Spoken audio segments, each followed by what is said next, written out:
আজ রাতে বিদ্যুৎ চলে যাওয়ার পর ছেলে মোমবাতি জ্বালিয়ে আমার পাশে বসে বলল, মা, তুমি আমার সাথে বিয়ে করলে কেমন হয়? আমি হাসতে হাসতে বললাম, পাগল ছেলে, কি বলিস? কিন্তু সে গম্ভীর হয়ে বলল, না মা, আমি সিরিয়াস। তুমি এত সুন্দর, এত যত্নশীল। আমি তোমাকে শুধু মা হিসেবে নয়, একজন নারী হিসেবেও ভালোবাসি। মোমের আলো তার চোখে অদ্ভুত দৃষ্টি দেখলাম। সে আমার হাত ধরে বলল, আমি জানি এটা অস্বাভাবিক, কিন্তু আমার কাছে তুমিই সবচেয়ে নিখুঁত। তুমি আমার যত্ন নাও, আমার ভালোমন্দ বোঝো, আমার সব প্রয়োজন পূরণ করো। একজন স্ত্রীর যা যা গুণ থাকা উচিত সব তোমার মধ্যে আছে। আমি বিটবিট করে বললাম, তুই কি বলছিস? সে আরও কাছে এসে বলল, মা, সমাজ যা বলে তা ভুলে যাও। আমরা দূরে কোথাও চলে যেতে পারি, যেখানে কেউ আমাদের চিনবে না। আমি তোমার সব দায়িত্ব নেব। তুমি শুধু আমার সাথে থাকো। মোমবাতির মোম গড়িয়ে টেবিলে পড়ছিল।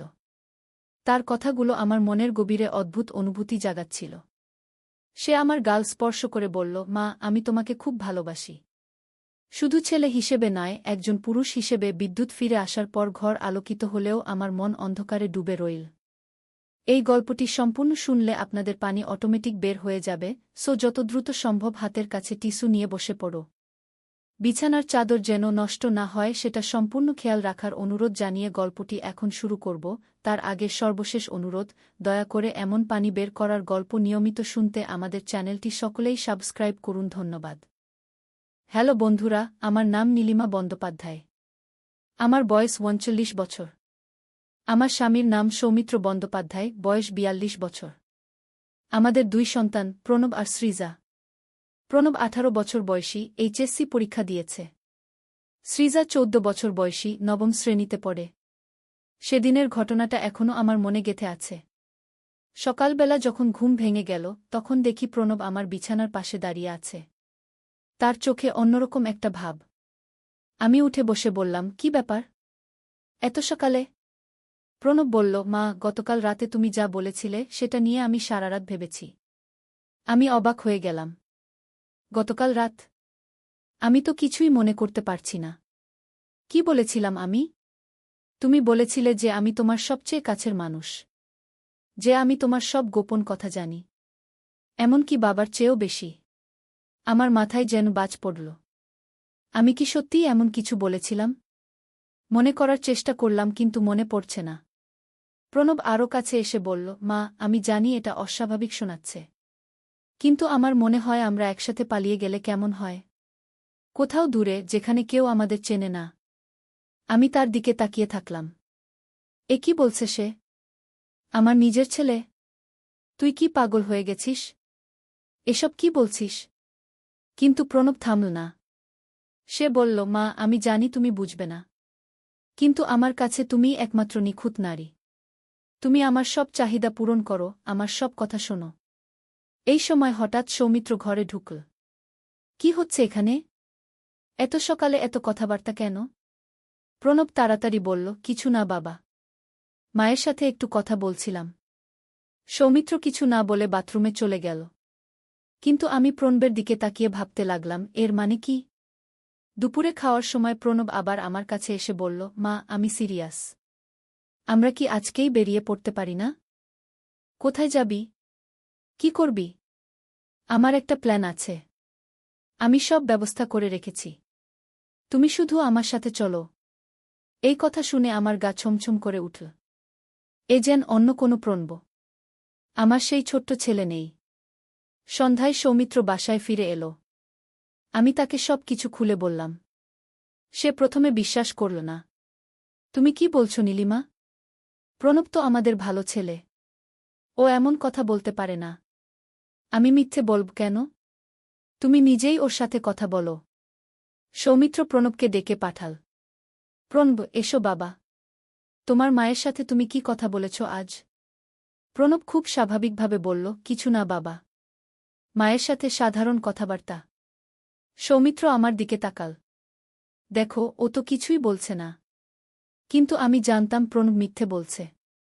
তার চোখে সেই একই ভাব। রাতে শুতে যাওয়ার আগে প্রণব আবার আমার ঘরে এলো। এবার তার হাতে একটা ব্যাগ। মা, আমি সব প্রস্তুত করে রেখেছি। এই ব্যাগে টাকাপয়সা, কাগজপত্র সব আছে। আমরা আজই চলে যেতে পারি। তুই পাগল হয়ে গেছিস? আমি কোথাও যাব না। মা, তুমি বুঝতে পারছ না। আমি তোমাকে ভালোবাসি। শুধু মা হিসেবে নয়। এই কথা শুনে আমার রক্ত জল হয়ে গেল। প্রণব, তুই কি বলছিস? আমি তোর মা। হ্যাঁ, কিন্তু তার মানে এই না যে আমি তোমাকে অন্যভাবে ভালোবাসতে পারি না। আমি চিৎকার করে উঠলাম। সৌমিত্র! সৌমিত্র! সৌমিত্র দৌড়ে এলো। কি হয়েছে? তোর ছেলে পাগল হয়ে গেছে। ও আমার সাথে পালিয়ে যেতে চায়। সৌমিত্র প্রণবের দিকে তাকাল। এসব কি প্রণব? প্রণব তখন তার আসল রূপ প্রকাশ করল। হ্যাঁ বাবা, আমি মাকে নিয়ে পালিয়ে যেতে চাই। আমি মাকে ভালোবাসি। সৌমিত্র রেগে গিয়ে বলল, তুমি কি বলছ? তুমি তোমার মাকে নিয়ে কি ভাবছ? আমি ভাবছি যে মা আমার সবচেয়ে প্রিয় মানুষ। আমি তাকে নিয়ে একটা নতুন জীবন শুরু করতে চাই। এই সময় সৃজাও এসে হাজির হল। কি হচ্ছে? সবাই চিৎকার করছেন কেন? আমি সৃজাকে বললাম, তুই নিজের ঘরে যা। এখানে তোর কিছু নেই। কিন্তু প্রণব বলল, না সৃজা, তুই থাক। তুইও তো আমাদের পরিবারের অংশ। সৃজা অবাক হয়ে জিজ্ঞেস করল, দাদা, তুমি কি বলছ? প্রণব বলল, সৃজা, আমি আর মা কোথাও চলে যাব। তুইও আমাদের সাথে আসতে পারিস। সৃজা আরও অবাক হয়ে বলল, কোথায় যাবে? কেন? আমরা একটা নতুন জীবন শুরু করব। যেখানে কেউ আমাদের চিনবে না। সৌমিত্র রেগে গিয়ে প্রণবকে একটা থাপ্পড় মারল। তোর মাথা খারাপ হয়ে গেছে? তুই কি বলছিস? প্রণব গাল চেপে ধরে বলল, বাবা, আমি জানি তুমি বুঝবে না। কিন্তু আমি যা করতে চাই সেটাই ঠিক। আমি কাঁদতে কাঁদতে বললাম, প্রণব, তুই আমার ছেলে। আমি তোর মা। এর বেশি কিছু নয়। মা, আমি জানি। কিন্তু আমার কাছে তুমি শুধু মা নও। তুমি আমার প্রিয়তম মানুষ। এই কথা শুনে সৃজা কাঁদতে শুরু করল। দাদা, তুমি এসব কি বলছ? এত খুব খারাপ কথা। প্রণব সৃজার কাছে গিয়ে বলল, সৃজা, তুই বুঝবি না। আমার আর মায়ের মধ্যে খুব গভীর সম্পর্ক। সৌমিত্র আর সহ্য করতে পারল না। সে প্রণবকে জোর করে তার ঘরে নিয়ে গিয়ে দরজা বন্ধ করে দিল। তুমি কাল সকাল পর্যন্ত এই ঘরে থাকবে। কোথাও যাবে না। পরদিন সকালে উঠে দেখি প্রণবের ঘরের দরজা খোলা। ভিতরে কেউ নেই। জানালা দিয়ে দেখি প্রণবের ব্যাগটাও নেই। সৌমিত্র বলল, প্রণব পালিয়ে গেছে। সে আমাদের কাছ থেকে চলে গেছে। আমি কাঁদতে কাঁদতে বললাম, কোথায় গেছে সে? কি করবে? জানি না। হয়তো কোনো বন্ধুর কাছে গেছে। কিন্তু দিনের পর দিন কেটে গেল। প্রণবের কোনো খবর নেই। আমরা তার বন্ধুদের খোঁজ নিলাম, কিন্তু কেউ কিছু জানে না। এক সপ্তাহ পর প্রণব একটা চিঠি পাঠাল। চিঠিতে লেখা ছিল, প্রিয় মা, আমি জানি তুমি আমাকে বুঝতে পারছ না। কিন্তু আমি যা অনুভব করি সেটা সত্যি। আমি তোমাকে ভালোবাসি। আমি তোমার জন্য অপেক্ষা করে থাকব। একদিন তুমি আমার কাছে ফিরে আসবে। তোমার প্রণব। এই চিঠি পড়ে আমার আরও খারাপ লাগল। আমার ছেলে এমন হয়ে গেল কিভাবে? 1 মাস পর হঠাৎ একদিন প্রণব বাসায় ফিরে এলো। কিন্তু তাকে দেখে মনে হল সে অনেক পরিবর্তিত। প্রণব, তুই কোথায় ছিলি? আমি জিজ্ঞেস করলাম। আমি একটা হোটেলে চাকরি নিয়েছিলাম। সেখানেই ছিলাম। সৌমিত্র বলল, কেন পালিয়ে গিয়েছিলি? প্রণব বলল, আমার মনে হয়েছিল আমি ভুল করেছি। আমি মাকে কষ্ট দিয়েছি। আমি স্বস্তি পেলাম। মনে হলো আমার পুরনো প্রণব ফিরে এসেছে। কিন্তু সেদিন রাতে প্রণব আবার আমার ঘরে এলো। এবার তার হাতে একটা ছোট কাগজ। মা, এটা পড়ো। আমি কাগজটা নিয়ে পড়তে শুরু করলাম। কিন্তু পড়তে পড়তে আমার হাত কাঁপতে শুরু করল। কাগজে লেখা ছিল, আমি যা অনুভব করি সেটা ভুল না। আমি তোমাকে ভালোবাসি। 1 মাস বাইরে থেকে আমি আরও নিশ্চিত হয়েছি। তুমি ছাড়া আমি বাঁচতে পারব না। আমি কাগজটা ছুঁড়ে ফেলে দিলাম। প্রণব, তুই আবার সেই কথা শুরু করেছিস? মা, আমি কিছুই ভুলে যেতে পারিনি। তুমি আমার কাছে শুধু মা নও। আমি চিৎকার করে উঠলাম, সৌমিত্র! সৌমিত্র! সৌমিত্র দৌড়ে এসে বলল, আবার কি হয়েছে? তোর ছেলে আবার সেই কথা বলছে। সৌমিত্র প্রণবের দিকে তাকাল। তুমি কি আবার সেই কথা শুরু করেছ? প্রণব বলল, বাবা, আমি কিছু ভুল করিনি। আমি শুধু সত্য বলছি। এই সময় সৃজাও এসে হাজির হল। সে প্রণবের দিকে তাকিয়ে বলল, দাদা, তুমি আবার এসব বলছ কেন? প্রণব সৃজার দিকে তাকিয়ে বলল, সৃজা, তুই ছোট। তুই বুঝবি না। আমি ছোট হলেও বুঝি যে তুমি মায়ের সাথে খারাপ আচরণ করছ। প্রণব হেসে বলল, খারাপ আচরণ? আমি তো মাকে ভালোবাসি। সৃজা কাঁদতে কাঁদতে বলল, এটা ভালোবাসা না। এটা খুব খারাপ। আমি সৃজাকে জড়িয়ে ধরলাম। তুই ঠিক বলেছিস, মা। প্রণব তখন রেগে গিয়ে বলল, তোমরা কেউ আমাকে বোঝো না। আমি যা অনুভব করি সেটা তোমরা বুঝতে পারো না। সৌমিত্র বলল, তুমি যা অনুভব করছো সেটা ভুল। তুমি তোমার মাকে নিয়ে এমন চিন্তা করতে পারো না। কেন পারব না? আমি একজন প্রাপ্তবয়স্ক মানুষ। আমার নিজস্ব অনুভূতি আছে। আমি কাঁদতে কাঁদতে বললাম, প্রণব, তুই আমার ছেলে। আমি তোর জন্ম দিয়েছি। তুই আমার সন্তান। হ্যাঁ, কিন্তু এখন আমি বড় হয়ে গেছি। আমি তোমাকে অন্যভাবে দেখি। এই কথা শুনে আমার মাথা ঘুরে যেতে লাগল। আমি বুঝতে পারছিলাম না কি করব। হঠাৎ একটা অদ্ভুত শব্দ শুনতে পেলাম। মনে হলো যেন কেউ জোরে হাসছে। আমি চারদিকে তাকালাম কিন্তু কাউকে দেখতে পেলাম না।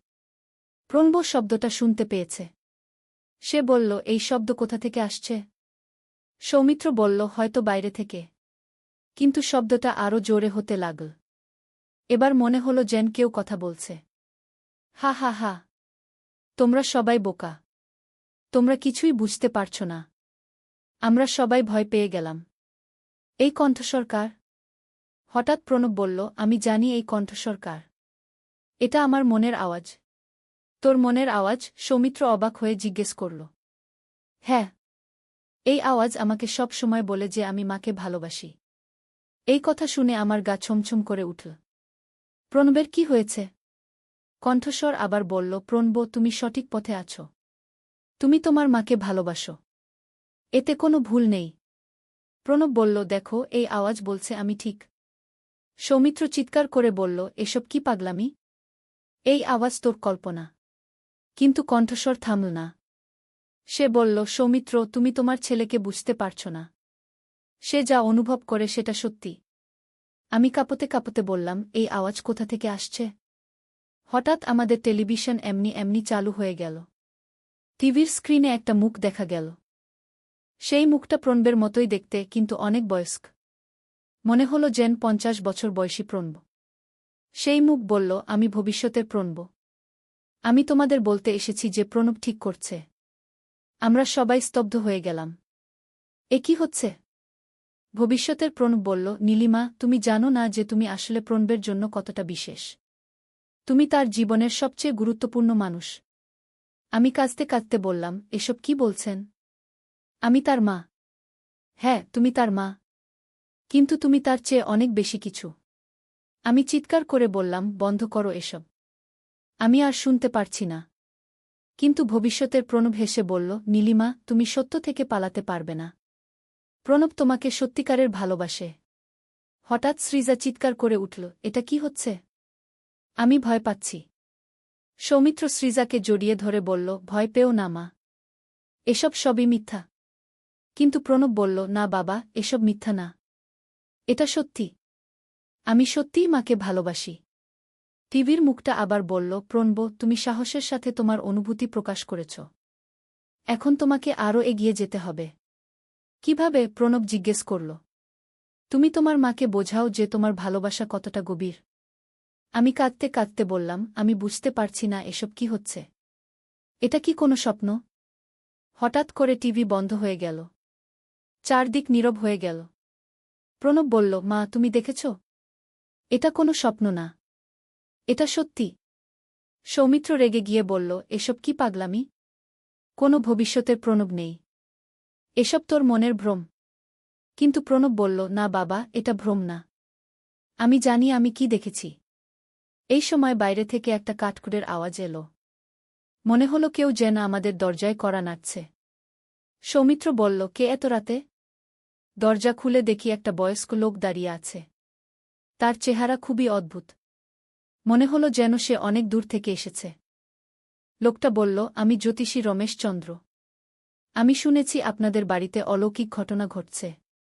সৌমিত্র বলল, আপনি কিভাবে জানলেন? আমার কাছে এই ধরনের খবর পৌঁছায়। আমি এসেছি আপনাদের সাহায্য করতে। আমি বললাম, আপনি আমাদের কি সাহায্য করবেন? রমেশবাবু ভিতরে এসে বললেন, আপনাদের ছেলের কি সমস্যা হয়েছে? আমি সব কিছু খুলে বললাম। প্রণবের অদ্ভুত আচরণ, টিভিতে ভবিষ্যতের প্রণবের দেখা দেওয়া, সব কিছু। রমেশবাবু শুনে বললেন, আহা, এটা একটা বিশেষ ধরনের সমস্যা। আপনার ছেলের মধ্যে কোনো অতিপ্রাকৃত শক্তি প্রবেশ করেছে। সৌমিত্র বলল, অতিপ্রাকৃত শক্তি? এসব তো সব ভাড়ামি। না না, এটা ভাড়ামি নয়। এই ধরনের ঘটনা আমি আগেও দেখেছি। প্রণব বলল, তাহলে আমার মধ্যে কি প্রবেশ করেছে? রমেশবাবু বললেন, তোমার মধ্যে একটা ভূতের আত্মা প্রবেশ করেছে। এই ভূত তোমাকে দিয়ে খারাপ কাজ করাতে চায়। আমি অবাক হয়ে বললাম, ভূতের আত্মা? এটা কিভাবে সম্ভব? খুবই সম্ভব। এই ভূত অনেক দিন আগে মারা গেছে।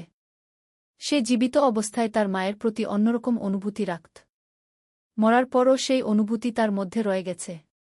সৃজা ভয়ে কাঁদতে শুরু করল। তাহলে দাদার কি হবে? রমেশবাবু বললেন, চিন্তার কিছু নেই। আমি এই ভূতকে তাড়াতে পারি। প্রণব রেগে গিয়ে বলল, আমার মধ্যে কোনো ভূত নেই। আমি নিজের ইচ্ছায় এসব বলছি। রমেশবাবু হেসে বললেন, দেখো, ভূতই বলছে। এটাই প্রমাণ যে তোমার মধ্যে ভূত আছে। তিনি তার ব্যাগ থেকে কিছু মন্ত্রের বই আর ধূপ বের করলেন। আমি এখনই ভূত তাড়ানোর পূজা শুরু করব। প্রণব চিৎকার করে বলল, না, আমি কোনো পূজা করতে দেব না। কিন্তু রমেশবাবু মন্ত্র পড়তে শুরু করলেন। ধূপ জ্বালিয়ে ঘরময় ধোঁয়া ছড়িয়ে দিলেন। হঠাৎ প্রণব মেঝে পড়ে গিয়ে কাঁপতে শুরু করল। তার মুখ দিয়ে ফেনা বের হতে লাগল। আমি চিৎকার করে বললাম, প্রণবের কি হচ্ছে? রমেশবাবু বললেন, ভূত বের হয়ে যাচ্ছে। এখন আর চিন্তার কিছু নেই। প্রণব খিঁচুনি দিতে দিতে বলল, আমি আমি যাচ্ছি। কিন্তু আমি ফিরে আসব। এরপর সে অজ্ঞান হয়ে পড়ল। রমেশবাবু বললেন, ভূত চলে গেছে। এখন আপনার ছেলে স্বাভাবিক হয়ে যাবে। আমরা প্রণবকে বিছানায় শুইয়ে দিলাম। সে সারারাত অজ্ঞান ছিল। পরদিন সকালে প্রণবের জ্ঞান ফিরল। সে উঠে বসে বলল, আমি কোথায়? এখানে কি হয়েছে? আমি তার কাছে গিয়ে জিজ্ঞেস করলাম, তুই কেমন আছিস? তোর কিছু মনে আছে? প্রণব মাথা চুলকে বলল, আমার মনে হচ্ছে আমি অনেক অদ্ভুত স্বপ্ন দেখেছি। আমি কি সব বলেছিলাম? সৌমিত্র বলল, তুমি অনেক অদ্ভুত কথাবার্তা বলেছিলে। কিন্তু এখন সব ঠিক আছে। প্রণব অবাক হয়ে বলল, আমি কি বলেছিলাম? আমি বললাম, তুই বলেছিলি যে তুই আমাকে নিয়ে পালিয়ে যেতে চাস। প্রণব চমকে উঠে বলল, আমি এসব বলেছি? এটা তো খুবই খারাপ কথা।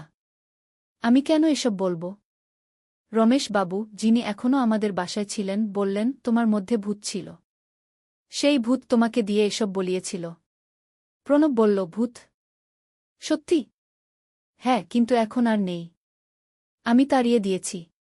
প্রণব আমার দিকে তাকিয়ে বলল, মা, আমি যা বলেছি তার জন্য আমি খুব দুঃখিত। আমি আসলে এসব বলতে চাইনি। আমি তাকে জড়িয়ে ধরে বললাম, কোনো সমস্যা নেই বাবা। তুই আমার ভালো ছেলেই আছিস। এরপর থেকে প্রণব আবার স্বাভাবিক হয়ে গেল। সে আর কোনো অদ্ভুত কথাবার্তা বলে না। পড়াশোনায় মন দিয়েছে। কিন্তু মাঝে মাঝে আমার মনে হয় যে সেদিনের ঘটনাটা সত্যি ছিল কিনা। রমেশবাবু বলেছিলেন যে ভূত ফিরে আসতে পারে। 1 মাস পর আবার কিছু অদ্ভুত ঘটনা শুরু হল। রাতের বেলা আমাদের বাসায় অদ্ভুত আওয়াজ আসতে লাগল। প্রথমে মনে হল হয়তো ইঁদুরের আওয়াজ। কিন্তু পরে বুঝলাম এটা অন্য কিছু। একদিন রাতে আমি শুনলাম কেউ যেন আমার নাম ধরে ডাকছে, নীলিমা, নীলিমা। আমি উঠে দেখি কেউ নেই। কিন্তু আওয়াজটা আবারও এলো, নীলিমা, আমি ফিরে এসেছি। আমার গা ছমছম করে উঠল। এ যেন সেই ভূতের কণ্ঠস্বর। পরদিন সকালে আমি সৌমিত্রকে বললাম। সে প্রথমে বিশ্বাস করল না। কিন্তু সেদিন রাতে সেও আওয়াজটা শুনতে পেল। কে আছো সেখানে? সৌমিত্র চিৎকার করে জিজ্ঞেস করল। আমি সেই ভূত। আমি আবার এসেছি প্রণবকে নিয়ে যেতে। এই কথা শুনে আমরা ভয় পেয়ে গেলাম। প্রণবের কি হবে এখন? কিন্তু প্রণব এখনও স্বাভাবিক আছে। সে কিছুই জানে না যে ভূত আবার এসেছে। আমি রমেশ বাবুকে ফোন করলাম। তিনি বললেন, আমি আসছি। এবার আমি ভূতকে সম্পূর্ণভাবে তাড়িয়ে দেব। কিন্তু সেদিন রাতেই ভূত প্রণবের মধ্যে প্রবেশ করল। আবার সেই একই আচরণ শুরু হল। প্রণব আমার কাছে এসে বলল, মা, আমি আবার তোমাকে নিয়ে পালিয়ে যেতে চাই। আমি কাঁদতে কাঁদতে বললাম, না প্রণব, তুই আবার সেই কথা বলিস না। মা, এবার আমি তোমাকে ছেড়ে যাব না। আমরা চিরকাল একসাথে থাকব। এই কথা শুনে আমার বুক ধুকপুক করতে লাগল। ভূত আরও শক্তিশালী হয়ে ফিরেছে। রমেশ বাবু এসে বললেন, এবার অবস্থা গুরুতর। ভূতটা আরও শক্তিশালী হয়েছে। তাহলে কি করব? সৌমিত্র জিজ্ঞেস করল। আমাকে আরও বড় পূজা করতে হবে। কিন্তু তার জন্য অনেক পয়সা লাগবে। সৌমিত্র বলল, যা লাগে দেব। শুধু আমার ছেলেকে বাঁচান। রমেশ বাবু ৫,০০০ টাকা নিয়ে একটা বড় পূজার আয়োজন করলেন। অনেক মন্ত্র পড়লেন, হোম যজ্ঞ করলেন। কিন্তু এবার প্রণব আরও বেশি খিঁচুনি দিতে লাগল। তার অবস্থা খারাপ হয়ে গেল। আমি বললাম, রমেশ বাবু, ওর তো অবস্থা আরও খারাপ হচ্ছে। এটা স্বাভাবিক। ভূত শেষ চেষ্টা করছে। একটু পরেই বের হয়ে যাবে। কিন্তু প্রণবের অবস্থা আরও খারাপ হতে লাগল। সে জ্ঞান হারিয়ে ফেল। আমরা তাকে হাসপাতালে নিয়ে গেলাম। ডাক্তার বললেন, ওর মস্তিষ্কে কোনো সমস্যা হয়েছে। তবে বিপজ্জনক কিছু নয়। প্রণব ৩ দিন হাসপাতালে ছিল। জ্ঞান ফেরার পর সে আবার স্বাভাবিক হয়ে গেল। ডাক্তার বললেন, ওর মানসিক চাপ বেশি ছিল। তাই এমন হয়েছিল। আমরা বুঝলাম যে রমেশ বাবু একজন ভণ্ড। ভূতটুত কিছু নেই। প্রণবের মানসিক সমস্যা হয়েছিল। বাসায় ফিরে এসে আমি প্রণবকে জিজ্ঞেস করলাম, তোর আসলে কি সমস্যা হয়েছিল? প্রণব বলল, মা, আমি জানি না। হয়তো আমার মানসিক চাপ বেশি ছিল। কলেজের পড়াশোনার চাপ, ভবিষ্যতের চিন্তা, এসব নিয়ে আমি খুব টেনশনে ছিলাম। কিন্তু তুই এত অদ্ভুত কথাবার্তা বলেছিলি কেন? আমি জানি না মা। হয়তো আমার মন খারাপ ছিল বলে এমন হয়েছিল। সৌমিত্র বলল, তুমি এখন কেমন অনুভব করছ? অনেক ভালো বাবা। আমার মনে হচ্ছে আমি স্বাভাবিক হয়ে গেছি। আমি স্বস্তি পেলাম। আমার ছেলে আবার আগের মতো হয়ে গেছে। এরপর থেকে আমাদের জীবন আবার স্বাভাবিক হয়ে গেল। প্রণব পড়াশোনায় মন দিল। কোনো অদ্ভুত আচরণ করে না। সৃজাও অনেক খুশি। সে বলে, দাদা এখন আবার আমার ভালো দাদা হয়েছে। কিন্তু মাঝে মাঝে আমার মনে সন্দেহ হয় যে প্রণব সত্যিই ভালো হয়েছে কিনা।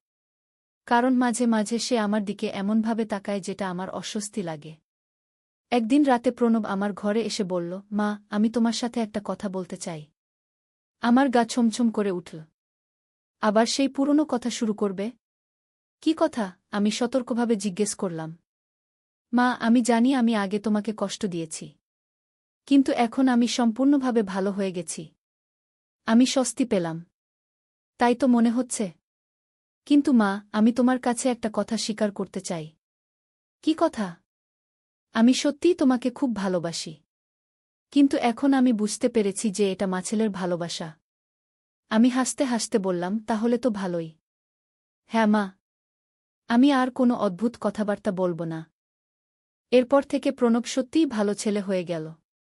সে তার পড়াশোনায় মনোযোগ দিল এবং একটা ভালো চাকরি পেল। ২ বছর পর প্রণব বিয়ে করল। তার স্ত্রী সুমিত্রা একটি ভালো মেয়ে। তারা খুব সুখে আছে। এখন প্রণব আমার সাথে স্বাভাবিক আচরণ করে। সে তার স্ত্রীকে খুব ভালোবাসে এবং তাদের একটি সুন্দর সংসার হয়েছে। সৃজাও এখন বড় হয়েছে। সে উচ্চ মাধ্যমিক পাস করেছে এবং কলেজে ভর্তি হয়েছে। সৌমিত্রর স্বাস্থ্য ভালো আছে। তার চাকরিতেও কোনো সমস্যা নেই। আমি এখন বুঝতে পারি যে সেই সময়টা আমাদের পরিবারের জন্য একটা পরীক্ষার সময় ছিল। প্রণবের মানসিক চাপের কারণে অনেক সমস্যা হয়েছিল। কিন্তু আমরা সবাই মিলে সেই কঠিন সময়টা পার করতে পেরেছি। এখন আমাদের পরিবার আগের চেয়েও বেশি খুশি।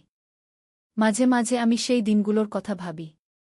কিভাবে প্রণব এত পরিবর্তিত হয়ে গিয়েছিল? কিভাবে সে এত অদ্ভুত কথাবার্তা বলেছিল? এখন আমি বুঝি যে এসব কিছুই তার মানসিক অসুস্থতার কারণে হয়েছিল। কোনো ভূতপ্রেত ছিল না।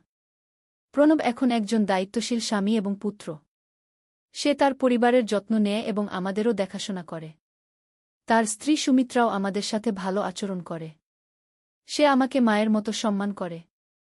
১ বছর পর প্রণব এবং সুমিত্রার একটি সন্তান হল। একটি সুন্দর মেয়ে। তার নাম রাখা হল অর্পিতা। অর্পিতাকে দেখলে আমার মনে হয় যে জীবনের সব সমস্যার একটা সমাধান আছে। আমাদের পরিবারে এখন আবার আনন্দ ফিরে এসেছে। প্রণব এখন একজন ভালো বাবা হয়েছে। সে অর্পিতার যত্ন নেয় এবং তার সাথে খেলে। সৃজা এখন মাসি হয়েছে। সে অর্পিতাকে খুব ভালোবাসে এবং তার সাথে সময় কাটায়। সৌমিত্র দাদু হয়ে খুব খুশি। সে অর্পিতার জন্য নানারকম খেলনা কিনে আনে। আমি দিদা হয়ে অনেক খুশি। অর্পিতা আমার জীবনে নতুন আনন্দ এনে দিয়েছে। এখন আমি বুঝি যে সেই কঠিন দিনগুলো আসলে আমাদের পরিবারকে আরও শক্তিশালী করেছে। আমরা একসাথে সব সমস্যার মোকাবিলা করেছি এবং জিতেছি। প্রণব এখন একটি সফল চাকুরিজীবী। তার নিজের একটি বাড়ি আছে। কিন্তু সে প্রায়ই আমাদের সাথে দেখা করতে আসে। আমাদের পরিবারে এখন আর কোনো সমস্যা নেই। সবাই সুখে এবং শান্তিতে আছে। এই গল্পটি আমাদের শিখিয়েছে যে পারিবারিক ভালোবাসা এবং একতা দিয়ে যে কোনো সমস্যার সমাধান করা সম্ভব। আজ যখন আমি এই গল্প বলছি তখন আমার মনে হচ্ছে যে জীবনটা কত সুন্দর। আমাদের পরিবারে এখন সবাই খুশি। প্রণব এবং তার পরিবার, সৃজা এবং তার পড়াশোনা, সৌমিত্র এবং তার কাজকর্ম সবকিছুই এখন ঠিকঠাক চলছে। কিন্তু গত সপ্তাহে আবার একটা অদ্ভুত ঘটনা ঘটল। প্রণবের বাড়িতে গিয়ে দেখি সুমিত্রা খুব চিন্তিত। কি হয়েছে সুমিত্রা? আমি জিজ্ঞেস করলাম। মা, প্রণব গত কয়েকদিন ধরে আবার অদ্ভুত আচরণ করছে। আমার বুকটা ধুকপুক করে উঠল। কি ধরনের অদ্ভুত আচরণ? সে রাতে ঘুমের মধ্যে কার সাথে যেন কথা বলে। আর সকালে উঠে বলে যে সে কিছুই মনে করতে পারে না। আমি ভয় পেয়ে গেলাম। আবার কি সেই সমস্যা শুরু হল? প্রণব কোথায়? আমি জিজ্ঞেস করলাম। অফিসে গেছে। কিন্তু মা, আমি ভয় পাচ্ছি। আমি সুমিত্রাকে সান্ত্বনা দিলাম। চিন্তা করো না। হয়তো কাজের চাপে এমন হচ্ছে। কিন্তু সন্ধ্যায় প্রণব ফিরে এসে আবার সেই পুরনো কথাবার্তা শুরু করল। সে আমার কাছে এসে বলল, মা, আমি আবার সেই অনুভূতি পাচ্ছি। কি অনুভূতি? আমি ভয়ে ভয়ে জিজ্ঞেস করলাম। তোমার প্রতি আমার বিশেষ ভালোবাসা। আমি চিৎকার করে উঠলাম। না, তুই আবার শুরু করিস না। সুমিত্রা কাঁদতে শুরু করল। প্রণব, তুমি কি বলছ? আমি তোমার স্ত্রী। প্রণব সুমিত্রার দিকে তাকিয়ে বলল, সুমিত্রা, আমি তোমাকেও ভালোবাসি। কিন্তু মায়ের প্রতি আমার অনুভূতি আলাদা। সুমিত্রা কাঁদতে কাঁদতে বলল, এটা কি বলছ তুমি? এটা তো খুবই খারাপ। আমি প্রণবকে বললাম, তুই তোর স্ত্রীর কথা ভাবো। তোর মেয়ের কথা ভাবো। তুই এসব বলতে পারিস না। কিন্তু প্রণব বলল, মা, আমি সবার কথা ভাবি। কিন্তু তোমার কথা আলাদাভাবে ভাবি। এই সময় অর্পিতা কান্নাকাটি শুরু করল। সুমিত্রা তাকে কোলে নিয়ে বলল, দেখো, তোমার মেয়ে কাঁদছে। তুমি তার বাবা। তুমি তার জন্য দায়ী। প্রণব অর্পিতার দিকে তাকিয়ে বলল, হ্যাঁ, আমি তার বাবা। কিন্তু আমি মায়ের ছেলেও। আমি বুঝতে পারলাম যে সমস্যাটা আবার শুরু হয়েছে। আমি সৌমিত্রকে ফোন করে সব কিছু জানালাম। সৌমিত্র তাড়াতাড়ি চলে এলো। এসে প্রণবকে বলল, তুমি কি আবার সেই কথা শুরু করেছ? প্রণব বলল, বাবা, আমি মিথ্যা বলি না। আমি যা অনুভব করি সেটাই বলি। তুমি ভুল অনুভব করছ। তুমি তোমার স্ত্রী এবং মেয়ের কথা ভাবো। আমি তাদের কথাও ভাবি। কিন্তু মায়ের কথা বেশি ভাবি। সৌমিত্র রেগে গিয়ে বলল, তুমি আবার হাসপাতালে যাবে। কিন্তু প্রণব বলল, না, আমি হাসপাতালে যাব না। আমার কোনো অসুখ নেই। এই সময় আবার সেই অদ্ভুত কণ্ঠস্বর শোনা গেল। হা হা হা। আমি আবার ফিরে এসেছি। আমরা সবাই ভয় পেয়ে গেলাম। সেই ভূত আবার এসেছে। তুমি কে? সৌমিত্র চিৎকার করে জিজ্ঞেস করল। আমি সেই আত্মা যে প্রণবকে দিয়ে তার মাকে ভালোবাসায়। প্রণব বলল, হ্যাঁ, এই আত্মা আমাকে সত্য বলতে সাহায্য করে। আমি কাঁদতে কাঁদতে বললাম, এ কি হচ্ছে? আবার সেই সমস্যা শুরু হল? ভূতের কণ্ঠস্বর বলল, নীলিমা, তুমি সত্য মেনে নাও। প্রণব তোমাকে সত্যিকারের ভালোবাসে। সুমিত্রা কাঁদতে কাঁদতে বলল, আমার স্বামী আমাকে ভালোবাসে না। ভূত বলল, সে তোমাকেও ভালোবাসে। কিন্তু তার মায়ের প্রতি ভালোবাসা আলাদা। আমি চিৎকার করে বললাম, বন্ধ করো এসব। আমি আর শুনতে পারি না। কিন্তু ভূত থামল না। সে বলল, তোমরা সত্য থেকে পালাতে পারবে না। এই সময় হঠাৎ ঘরে একটা ঝকঝকে আলো ফুটে উঠল। আলোর মধ্যে একটা মহিলার অবয়ব দেখা গেল। সেই মহিলা বললেন, আমি দেবী দুর্গা। আমি এই পাপাত্মাকে ধ্বংস করতে এসেছি। ভূত চিৎকার করে বলল, না, আমি যাব না।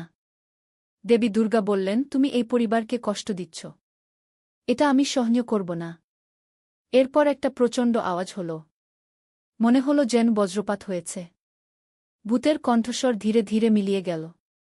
আমি যাচ্ছি, কিন্তু আমি আবার আসব। এরপর সব নীরব হয়ে গেল। দেবী দুর্গাও অদৃশ্য হয়ে গেলেন। প্রণব মেঝে পড়ে অজ্ঞান হয়ে গেল। আমরা তাকে হাসপাতালে নিয়ে গেলাম। এবার ডাক্তার বললেন, ওর মধ্যে মাল্টিপল পার্সোনালিটি ডিসঅর্ডার আছে। এটা একটা মানসিক রোগ। আমরা বুঝলাম যে প্রণবের আসলে মানসিক চিকিৎসা দরকার। কোনো ভূতপ্রেত নেই। ডাক্তার প্রণবের চিকিৎসা শুরু করলেন। নিয়মিত ওষুধ এবং কাউন্সেলিং দিলেন। 3 মাস পর প্রণব সম্পূর্ণভাবে সুস্থ হয়ে গেল। সে আর কোনো অদ্ভুত কথাবার্তা বলে না। ডাক্তার বললেন, ওর রোগটা এখন নিয়ন্ত্রণে আছে। নিয়মিত ওষুধ খেলে আর কোনো সমস্যা হবে না। প্রণব এখন তার স্ত্রী এবং মেয়েকে নিয়ে খুব সুখে আছে। সে একজন ভালো স্বামী এবং বাবা হয়েছে। আমাদের পরিবারে এখন শান্তি এবং আনন্দ। আমরা সবাই মিলে সুখে আছি। এই গল্পের শিক্ষা হল যে মানসিক রোগ একটা বাস্তব সমস্যা। কিন্তু সঠিক চিকিৎসা এবং পারিবারিক সহযোগিতায় এই সমস্যার সমাধান সম্ভব। প্রণব এখন সুস্থ এবং সুখী। তার জীবন স্বাভাবিক হয়ে গেছে।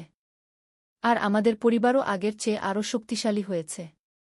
সত্যের সন্ধানে। প্রথম অধ্যায়, অন্ধকার থেকে আলোর দিকে। একসময় এক বিশাল সাম্রাজ্যের রাজধানীতে বাস করত এক যুবক। সে ছিল অত্যন্ত বুদ্ধিমান এবং জ্ঞানপিপাসু। তার পিতা ছিল রাজদরবারের একজন উচ্চপদস্থ কর্মকর্তা। যুবকটি ছোটবেলা থেকেই নানা ধর্ম ও দর্শন সম্পর্কে জানতে আগ্রহী ছিল। তখনকার সময়ে মানুষেরা নানা দেবদেবীর পূজা করত। মূর্তির সামনে মাথা নত করত, নানা প্রাণীকে পবিত্র মনে করত। কিন্তু এই যুবকের মন কখনোই এসব কিছুতে শান্তি পেত না। সে ভাবত, এই পাথরের মূর্তিগুলো কিভাবে আমাদের সাহায্য করতে পারে? এরা তো নিজেরাই নিস্তব্ধ, নিষ্ক্রিয়। রাতের বেলা সে ছাদে উঠে আকাশের দিকে তাকিয়ে থাকত। অসংখ্য তারা, চাঁদ, সূর্য, এসবের সৌন্দর্যে সে মুগ্ধ হতো। মনে মনে ভাবত, এই বিশাল মহাবিশ্ব, এত নিখুঁত একটি ব্যবস্থা, এর পেছনে নিশ্চয়ই কোনো মহান শক্তি আছে। একদিন সে তার বাবার কাছে গিয়ে বলল, পিতা, আমি বুঝতে পারছি না। আমরা যেসব মূর্তির পূজা করি সেগুলো তো আমাদেরই হাতে তৈরি। তাহলে এরা কিভাবে আমাদের ভালো মন্দ করতে পারে? তার পিতা রেগে গিয়ে বললেন, তুমি কি বলছ? এসব আমাদের পূর্বপুরুষদের ধর্ম। তুমি এ নিয়ে প্রশ্ন তুলতে পারো না। কিন্তু যুবকের মন এতে শান্ত হল না। সে আরও গভীরভাবে চিন্তা করতে লাগল। সে দেখত যে মানুষেরা সূর্যকেও পূজা করে। তাই একদিন সূর্যোদয়ের সময় সে মনে মনে ভাবল, হয়তো এই সূর্যই আমার প্রভু। কিন্তু সন্ধ্যায় যখন সূর্য অস্ত গেল, তখন সে বুঝল, যিনি অস্ত যান, তিনি কিভাবে সর্বশক্তিমান হতে পারেন? রাতে চাঁদ উঠলে সে আবার ভাবল, সূর্যের চেয়ে চাঁদই বড়। এ নিশ্চয়ই আমার প্রভু। কিন্তু ভোরে যখন চাঁদও অস্ত গেল, তখন সে আরও হতাশ হল। অবশেষে সে বুঝতে পারল, যিনি এই সূর্য, চাঁদ, তারা সবকিছু সৃষ্টি করেছেন এবং নিয়ন্ত্রণ করছেন, তিনিই হচ্ছেন একমাত্র উপাস্য। তিনি অদৃশ্য, কিন্তু তার সৃষ্টির মাধ্যমে তার অস্তিত্ব প্রমাণিত। দ্বিতীয় অধ্যায়, জ্ঞানের অন্বেষণ। এই উপলব্ধির পর যুবকটি আরও বেশি করে জ্ঞান অর্জনে মনোনিবেশ করল।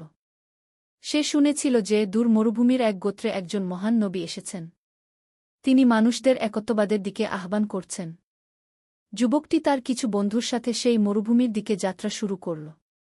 দীর্ঘ পথ, কষ্টকর যাত্রা। কিন্তু সত্যের সন্ধানে তার মন ছিল দৃঢ়। পথিমধ্যে তারা একটি মরুদ্যানে থামল। সেখানে এক বৃদ্ধ ব্যবসায়ীর সাথে দেখা হল। বৃদ্ধ ব্যক্তিটি ছিল অত্যন্ত জ্ঞানী এবং ধার্মিক। যুবকটি তাকে তার দ্বিধাদ্বন্দ্বের কথা বলল। বৃদ্ধ ব্যক্তি হাসি মুখে বললেন, বৎস, তুমি সত্যিকারের জ্ঞানের সন্ধান করছ। এটা খুবই ভালো।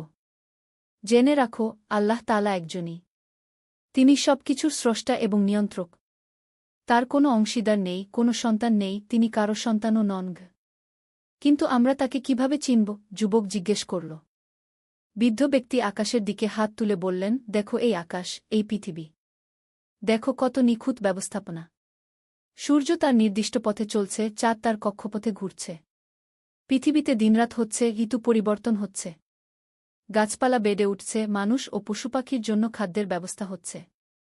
এই সব কিছুর পেছনে একজন মহাজ্ঞানী, মহাশক্তিমান স্রষ্টা আছেন। তিনি আল্লাহ গো। তার সাথে যোগাযোগ কিভাবে করব? যুবক আবার প্রশ্ন করল। নামাজের মাধ্যমে, দোয়ার মাধ্যমে, কোরআন তিলাওয়াতের মাধ্যমে। তিনি সর্বশ্রোতা, সর্বদ্রষ্টা। তিনি তোমার হৃদয়ের গোপন কথাও জানেন গো। এই কথাগুলো যুবকের মনে গভীর প্রভাব ফেল। সে বুঝতে পারল যে তার সারা জীবনের খোঁজা সত্য এখানেই রয়েছে। তৃতীয় অধ্যায়, সত্যের আলোকপ্রাপ্তি। বৃদ্ধ ব্যক্তির কাছ থেকে বিদায় নিয়ে যুবকটি আরও কয়েকদিন পথ চল। অবশেষে সে পৌঁছাল সেই পবিত্র শহরে যেখানে নবী শাহ বাস করতেন। শহরে ঢুকেই সে অনুভব করল একটা ভিন্ন পরিবেশ। এখানে মানুষেরা একে অপরের প্রতি অত্যন্ত সদয়, সহানুভূতিশীল। কেউ ভিক্ষুক দেখলেই সাহায্য করে। ধনী গরিব সবাই একসাথে নামাজ পড়ে। কোনো জাতিভেদ নেই, কোনো উঁচুনিচু ভেদাভেদ নেই। একদিন সে শুনল যে নবী শাহ মসজিদে একটি বক্তব্য দেবেন। যুবকটি সেখানে উপস্থিত হল। নবী শাহ এর চেহারা দেখেই তার মনে হল যেন এক নূরের আলো। তার কথায় এমন এক আকর্ষণ, এমন এক শক্তি যে সবার মন তার দিকে আকৃষ্ট হয়ে যায়। নবী শাহ বললেন, হে মানুষেরা! তোমরা সেই আল্লাহর ইবাদত করো যিনি এক এবং অদ্বিতীয়। তিনি ছাড়া আর কেউ ইবাদতের যোগ্য নেই। তিনি তোমাদের সৃষ্টি করেছেন, তোমাদের রিজিক দেন, তোমাদের জীবন ও মৃত্যুর মালিক। তোমরা একে অপরের সাথে ভালো ব্যবহার করো। গরিব দুঃখীদের সাহায্য করো। মিথ্যা বলো না, প্রতারণা করো না। সৎ পথে চলো এবং আল্লাহকে ভয় করো। এই কথাগুলো শুনে যুবকের চোখ থেকে অশ্রু ঝরতে লাগল। তার মনে হল যেন সারা জীবনের জন্য সে যা খুঁজছিল তা এখানেই পেয়ে গেছে। বক্তব্য শেষে যুবকটি নবী শাহ এর কাছে গিয়ে বলল, হে আল্লাহর রাসূল! আমি সত্যের সন্ধানে এত দূর পথ পাড়ি দিয়ে এসেছি। আপনার কথা শুনে আমার মন সত্যিই শান্তি পেয়েছে। আমি ইসলাম গ্রহণ করতে চাই। নবী শাহ খুশি হয়ে তার মাথায় হাত রেখে বললেন, আল্লাহ তোমাকে হিদায়াত দান করেছেন। তুমি কলেমা শাহাদত পড়ো। যুবকটি বলল, আশহাদু আল্লা ইলাহা ইল্লাল্লাহু ওয়া আশহাদু আন্না মুহাম্মাদুর রাসূলুল্লাহ। সেই মুহূর্তেই যেন তার সমস্ত অন্তর আলো ভরে গেল। তার মনে হল যেন সারা জীবনের অন্ধকার দূর হয়ে গেছে। চতুর্থ অধ্যায়, নতুন জীবনের শুরু। ইসলাম গ্রহণের পর যুবকটির জীবনে এক নতুন অধ্যায়ের সূচনা হল। সে নামাজ পড়তে শুরু করল, কোরআন শিখতে লাগল এবং ইসলামের বিধিবিধান মেনে চলতে শুরু করল। তার আচার ব্যবহারে এক বিস্ময়কর পরিবর্তন এল। আগে যেখানে সে শুধু নিজের কথা ভাবত, এখন সে অন্যদের সাহায্য করতে এগিয়ে আসে। গরিব দুঃখীদের পাশে দাঁড়ায়। মিথ্যা কথা বলা ছেড়ে দিয়েছে, সৎ ব্যবসায় জড়িত হয়েছে। কয়েক মাস পরে তার পিতা তাকে খোঁজ করতে এসে পৌঁছাল। পিতা রেগে গিয়ে বললেন, তুমি পারিবারিক ধর্ম ত্যাগ করে কি করেছ? চলো, বাড়ি ফিরে চলো গু। যুবক অত্যন্ত বিনয়ের সাথে বলল, পিতা, আমি সত্যের সন্ধান পেয়েছি। আমি আর মূর্তি পূজায় ফিরে যেতে পারব না। তবে আমি আপনার সাথে সদ্ব্যবহার করব, আপনার সেবা করব। এটা আমার ধর্মের শিক্ষা গু। পিতা প্রথমে রেগে গেলেও পরে দেখলেন যে তার ছেলের আচরণে কত ভালো পরিবর্তন এসেছে। সে আগের চেয়ে অনেক বেশি শান্ত, সৎ এবং দায়িত্বশীল হয়েছে। একদিন পিতা তাকে প্রশ্ন করলেন, তোমার এই ধর্মের মূল শিক্ষা কি? যুবক বলল, পিতা, আমাদের ধর্মের মূল কথা হল আল্লাহ এক এবং অদ্বিতীয়। তার ইবাদত করতে হবে এবং মানুষের সাথে ভালো ব্যবহার করতে হবে। মাতাপিতার সেবা করা, গরিবদের সাহায্য করা, সৎ পথে চলা, এসব আমাদের ধর্মের অংশ। পিতার মনেও একটা পরিবর্তন এল। তিনি ভাবতে লাগলেন, এই ধর্ম তো খুবই সুন্দর গো। পঞ্চম অধ্যায়, পরীক্ষার সময়। কয়েক বছর পরে সেই শহরে এক ভয়াবহ দুর্ভিক্ষ দেখা দিল। বৃষ্টি হল না, ফসল নষ্ট হয়ে গেল। মানুষের মধ্যে খাদ্যের তীব্র সংকট দেখা দিল। এই সময়ে মুসলমানদের প্রকৃত চরিত্র পরীক্ষা হল। যুবকটি দেখল যে যারা ইসলাম গ্রহণ করেছে তারা নিজেদের খাবার ভাগাভাগি করে খাচ্ছে। কেউ একা একা বেশি খাবার রেখে দিচ্ছে না। এক ধনী মুসলমান তার সমস্ত সম্পত্তি বিক্রি করে গরিবদের মধ্যে বিতরণ করে দিল। যুবকটিও তার যা কিছু ছিল তা গরিব মানুষদের মধ্যে ভাগ করে দিল। একদিন সে দেখল যে একটি অনাথ বাচ্চা রাস্তায় ক্ষুধায় কাঁদছে। তার কাছে শুধু একটুকু রুটি ছিল, যা ছিল তার সেদিনের খাবার। কিন্তু সে সেই রুটিটুকুও সেই বাচ্চাকে দিয়ে দিল। সেই রাতে সে না খেয়ে থেকে আল্লাহর কাছে দোয়া করল, হে আল্লাহ! আপনি আমাদের এই বিপদ থেকে উদ্ধার করুন। আমরা আপনার উপর ভরসা রাখছি। পরদিন সকালে খবর এল যে দূর থেকে একটি বাণিজ্যিক কাফেলা খাদ্যশস্য নিয়ে আসছে। কয়েকদিন পরেই দুর্ভিক্ষের সমাধান হয়ে গেল।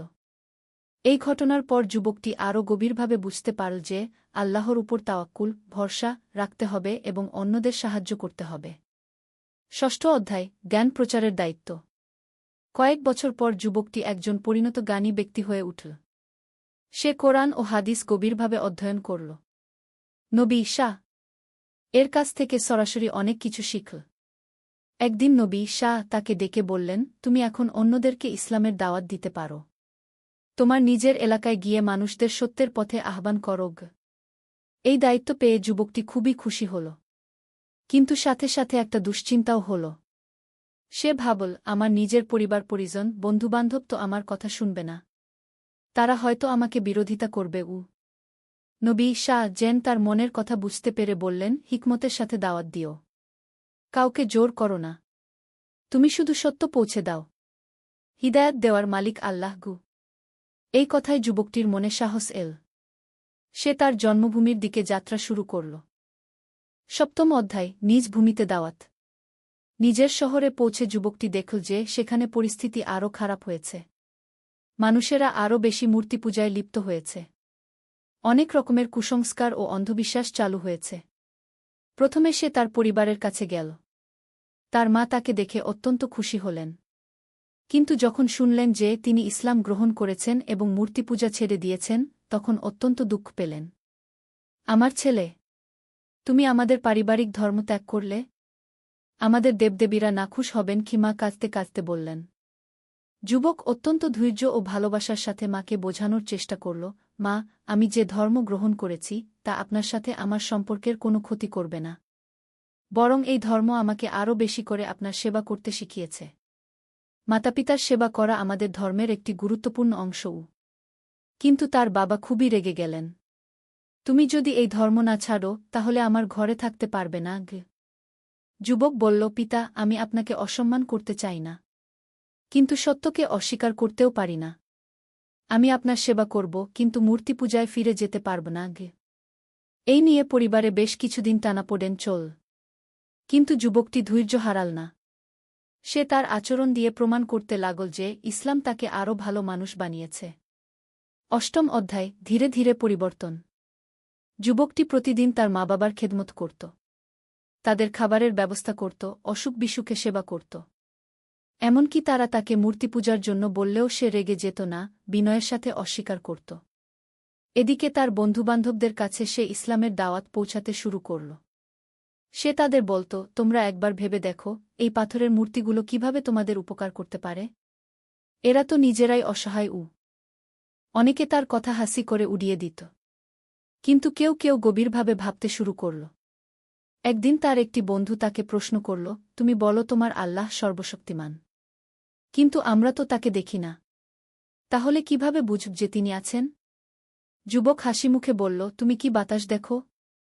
না, কিন্তু বাতাসের অস্তিত্ব তুমি অনুভব করো। তুমি কি তোমার মনকে দেখতে পাও? না, কিন্তু তার অস্তিত্ব তুমি বুঝতে পারো। ঠিক তেমনি আল্লাহকেও আমরা তার সৃষ্টির মধ্যে দিয়ে চিনতে পারি।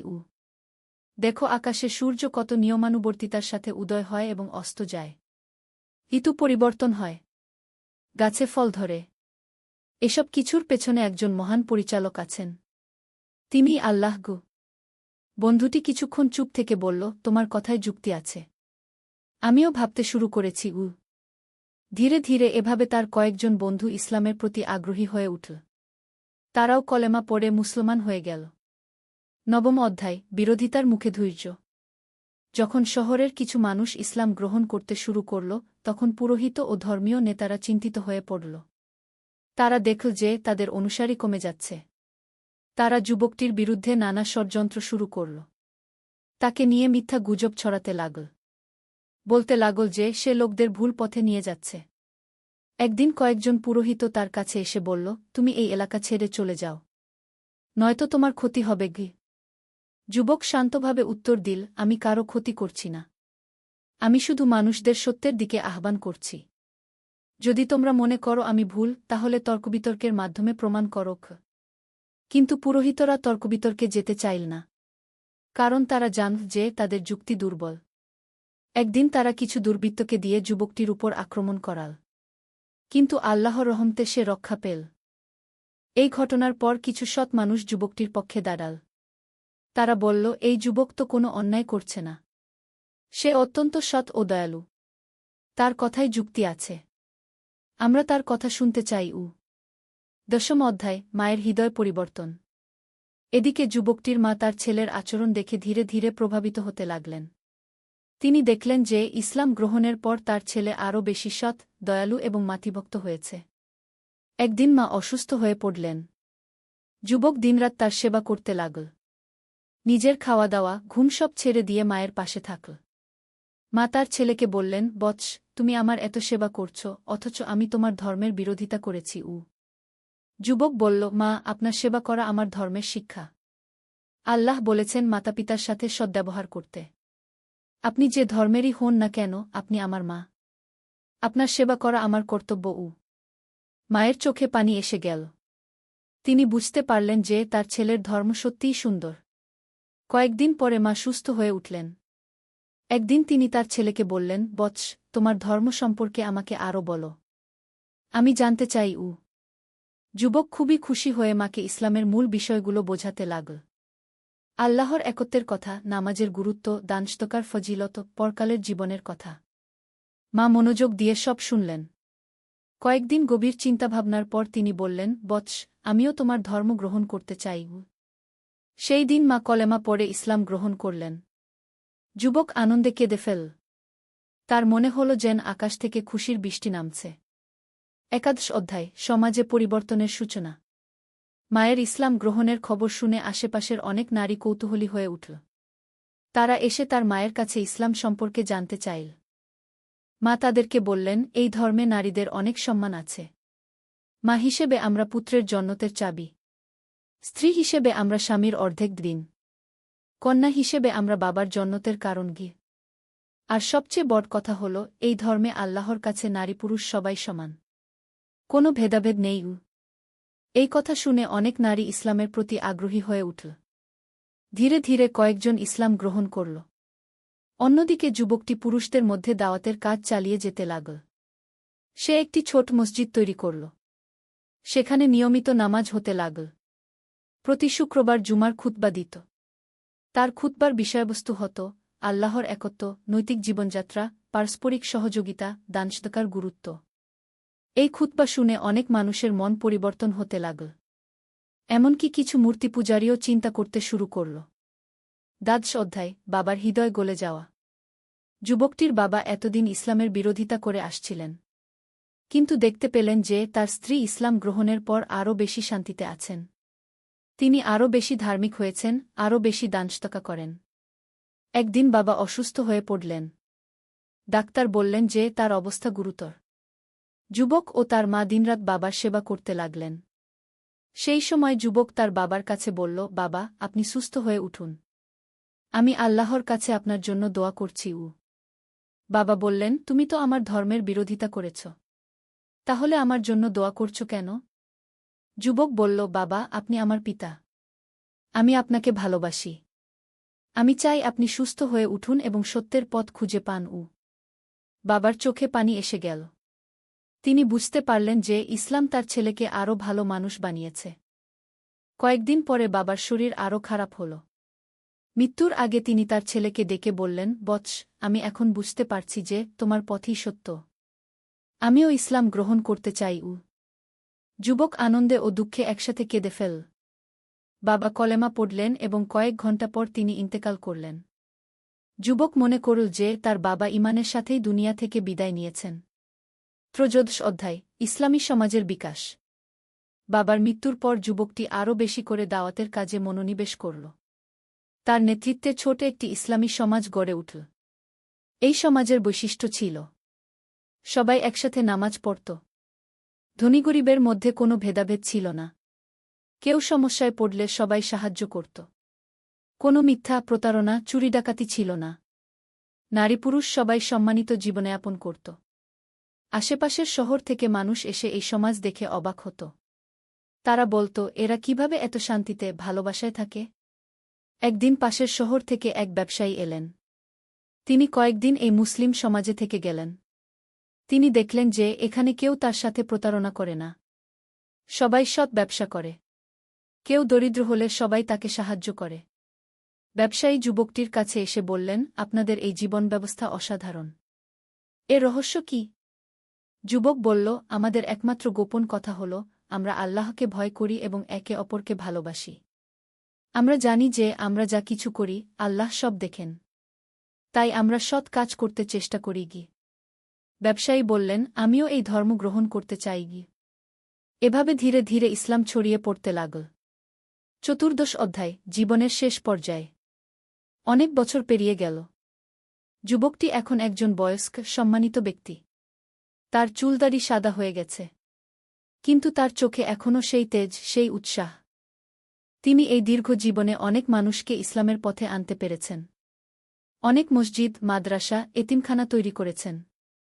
গরিব দুঃখীদের সেবা করেছেন। একদিন তিনি অসুস্থ হয়ে পড়লেন।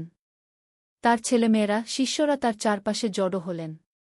মৃত্যুর আগে তিনি তাদেরকে বললেন, আমার প্রিয় সন্তানেরা, আমি আমার জীবনে যা পেয়েছি তা আল্লাহর অনুগ্রহেই পেয়েছি।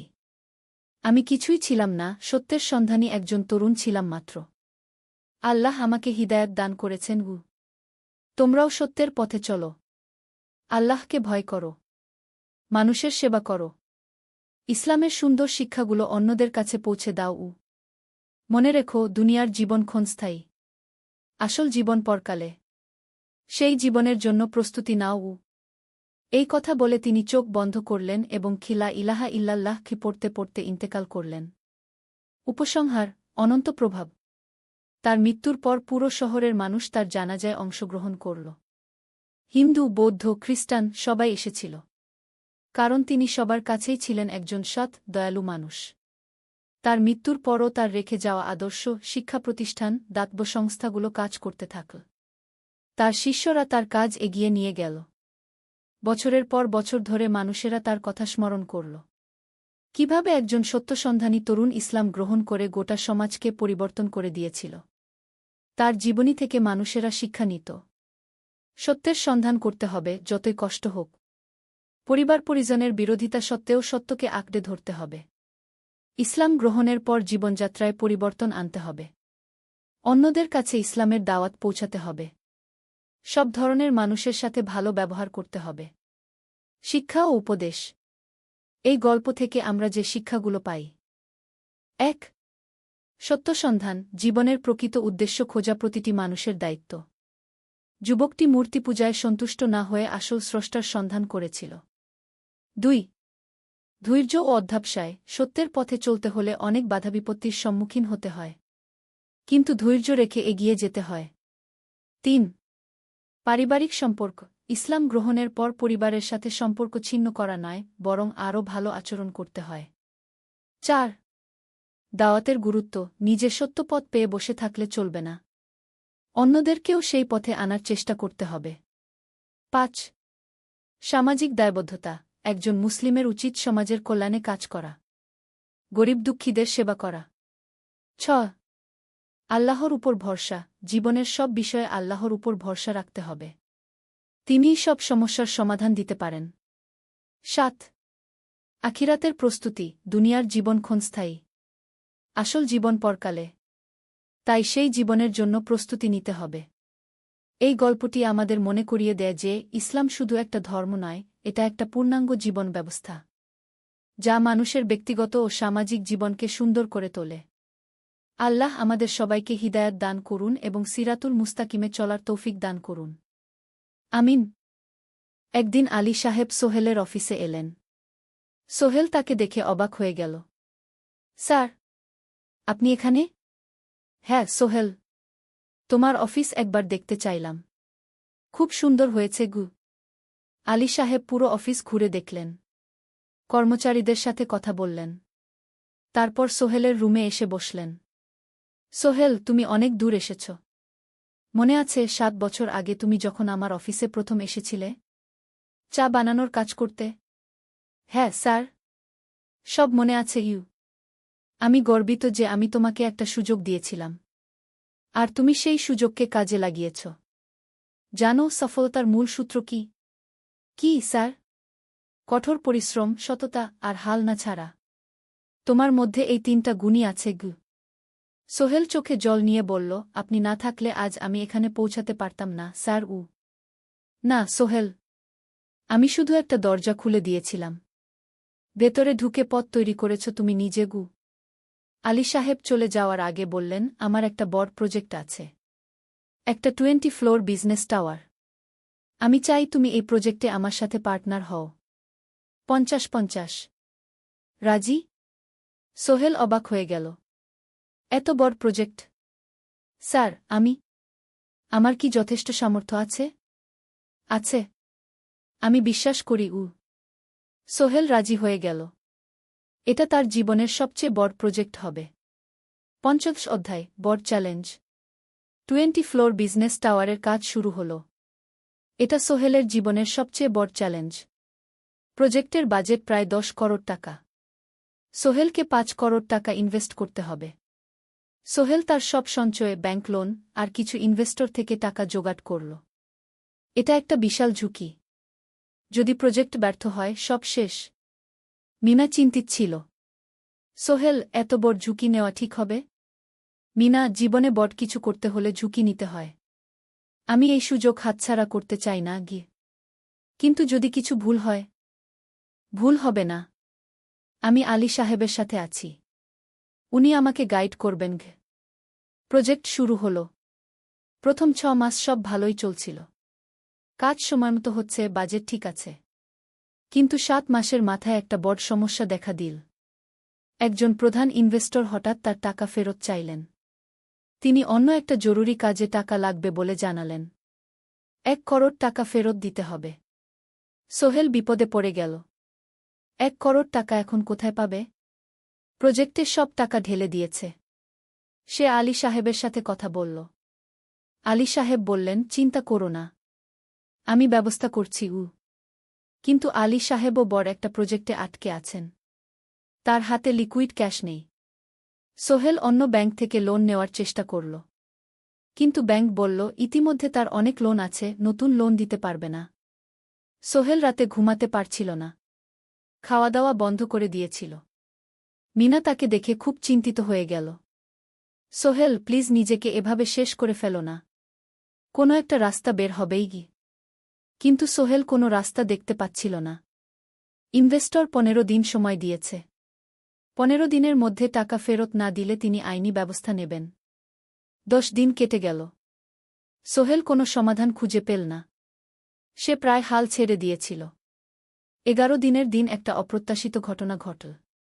জাহিদ ভাই, সোহেলের পুরনো সহকর্মী, তার অফিসে এলেন। জাহিদ ভাই এখন একটা রিয়েল এস্টেট কোম্পানিতে সিনিয়র ম্যানেজার। সোহেল, আমি তোমার সমস্যার কথা শুনেছি গু। হ্যাঁ ভাই, আমি বিপদে পড়েছি। আমি তোমাকে সাহায্য করতে চাই। আমার কিছু সঞ্চয় আছে। 5 লাখ টাকা। তুমি নাও। সোহেল চোখে জল নিয়ে বলল, ভাই আমি কিছু বলার দরকার নেই। তুমি আমাকে অনেক কিছু শিখিয়েছ। তোমার কাছ থেকে পরিশ্রম আর সততা শিখেছি। এখন আমার পালা তোমাকে সাহায্য করার। জাহিদ ভাই চলে যাওয়ার পর আরও 2 জন এলো। একজন সোহেলের পুরনো ক্লায়েন্ট, আরেকজন তার কর্মচারী। 2 জন মিলে আরও 8 লাখ টাকা দিল। করিম মামা 20 লাখ টাকা ব্যবস্থা করলেন। তার কিছু বন্ধুদের কাছ থেকে ধার করে। মিনা তার সব গয়না বিক্রি করে 10 লাখ টাকা দিল। সবাই মিলে প্রায় 45 লাখ টাকা জোগাড় হল। বাকি 65 লাখ টাকা সোহেল তার অফিসের সব অ্যাসেট বিক্রি করে আর একটা প্রাইভেট ফিন্যান্স কোম্পানি থেকে উচ্চ সুদে লোন নিয়ে ব্যবস্থা করল। ঠিক 14 দিনের দিন সোহেল ইনভেস্টরকে 1 করোড় টাকা ফেরত দিল। ইনভেস্টর টাকা নিয়ে চলে গেলেন। সোহেল তার অফিসে ফিরে এসে চেয়ারে বসে কাঁদল। এত চাপ, এত টেনশন, সব যেন একসাথে বের হয়ে এলো। মিনা এসে তাকে জড়িয়ে ধরল। আমরা পেরেছি সোহেল, আমরা পেরেছি গু। 16 অধ্যায়, পুনরুদ্ধার। এই ঘটনার পর সোহেল আরও সাবধান হয়ে গেল। সে বুঝল, ব্যবসায় শুধু সাহস নয়, বুদ্ধিও লাগে। ঝুঁকি নিতে হয়, কিন্তু হিসাব করে। প্রজেক্ট চলতে থাকল। এবার সোহেল আরও সতর্কতার সাথে সব কিছু পরিচালনা করল। প্রতিটা খরচ হিসাব করল, প্রতিটা সিদ্ধান্ত ভেবেচিন্তে নিল। আরও 1 বছর পর 20 ফ্লোর বিজনেস টাওয়ার সম্পন্ন হল। চমৎকার বিল্ডিং, শহরের অন্যতম সুন্দর ভবন। বিল্ডিংয়ের উদ্বোধন অনুষ্ঠানে শহরের মেয়র এলেন। অনেক ব্যবসায়ী, সাংবাদিক এল। সোহেলের নাম পত্রিকায় ছাপা হল। স্বপ্নের শহরে এক তরুণ উদ্যোক্তার সফলতার গল্পও। প্রজেক্ট থেকে সোহেলের লাভ হল প্রায় 2 করোড় টাকা। এই টাকা দিয়ে সে সব ঋণ শোধ করল। জাহিদ ভাইয়ের টাকা ফেরত দিল। করিম মামার ঋণ শোধ করল। যারা সাহায্য করেছিল সবাইকে টাকা ফেরত দিল। মিনার জন্য নতুন গয়না কিন। আরও সুন্দর। তার মাকে গ্রামে একটা নতুন পাকা বাড়ি বানিয়ে দিল। মা কাঁদতে কাঁদতে বললেন, তোর বাবা বেঁচে থাকলে কত খুশি হতো। তুই আমার সব স্বপ্ন পূরণ করেছিস গে। সোহেল নিজেদের জন্য একটা ফ্ল্যাট কিন। 4 রুমের ফ্ল্যাট, সমুদ্রের কাছে। এখন আর ভাড়া বাড়িতে থাকতে হয় না। 7ম অধ্যায়, প্রতিদান। সোহেল এখন একজন প্রতিষ্ঠিত উদ্যোক্তা। কিন্তু সে তার শেখ ভোলেনি। যে গ্রাম থেকে সে এসেছে, যারা তাকে সাহায্য করেছে, কাউকেই ভোলেনি। সে তার গ্রামে একটা স্কুল বানিয়ে দিল। সোহেল ফাউন্ডেশন স্কুল কু গরিব ছেলেমেয়েরা ফ্রিতে পড়তে পারবে। ভালো শিক্ষক নিযোগ দিল। ভালো পড়াশোনার ব্যবস্থা করল।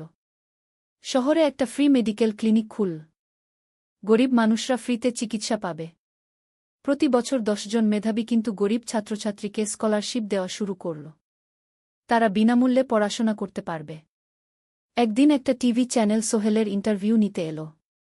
আপনার সফলতার গোপন সূত্র কি? সোহেল একটু ভেবে বলল, কঠোর পরিশ্রম, সততা আর হাল না ছাড়া। এই 3টা জিনিস যদি কারো মধ্যে থাকে, সে যে কোনো কিছু অর্জন করতে পারে। আর সবচেয়ে বড় কথা, যারা আমাকে সাহায্য করেছে তাদের ছাড়া আমি কিছুই না। একা কেউ সফল হতে পারে না গি। আপনার পরবর্তী স্বপ্ন কি? আমি চাই আরও মানুষকে সাহায্য করতে। আমার মতো যারা গ্রাম থেকে শহরে আসে তাদের জন্য একটা ট্রেনিং সেন্টার খুলব।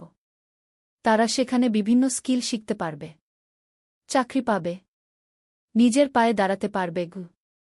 8ম অধ্যায়, নতুন প্রজন্ম। আরও 5 বছর কেটে গেল। সোহেল এখন 45 বছরের। তার মেয়ে সারা এখন 9 বছরের। স্কুলে ক্লাস 4-এ পড়ে। খুব মেধাবী মেয়ে। একদিন সারা বাবাকে জিজ্ঞেস করল, বাবা, তুমি কিভাবে এত বড় হলে? আমার বন্ধুরা বলে তুমি একজন সফল মানুষ গো। সোহেল তাকে কোলে নিয়ে বসল। বাবা, তুমি জানো তোমার দাদু ছিলেন একজন স্কুল শিক্ষক। খুব সৎ মানুষ। কিন্তু আমরা গরিব ছিলাম। আমি রিকশা চালাতাম গো। রিকশা? সত্যি? হ্যাঁ। তারপর আমি এই শহরে এলাম। অনেক কষ্ট করেছি। কিন্তু হাল ছাড়িনি। মানুষ আমাকে সাহায্য করেছে। আর আমি কঠোর পরিশ্রম করেছি। বাবা, আমিও কি তোমার মতো হতে পারব? অবশ্যই পারবে বাবা। তবে মনে রেখো, সফলতা মানে শুধু টাকা পয়সা না। সফলতা মানে ভালো মানুষ হওয়া, অন্যদের সাহায্য করা, সৎ থাকা। সারা মাথা নাডল। আমি ভালো মানুষ হব বাবা। সোহেল তার মেয়েকে জড়িয়ে ধরল।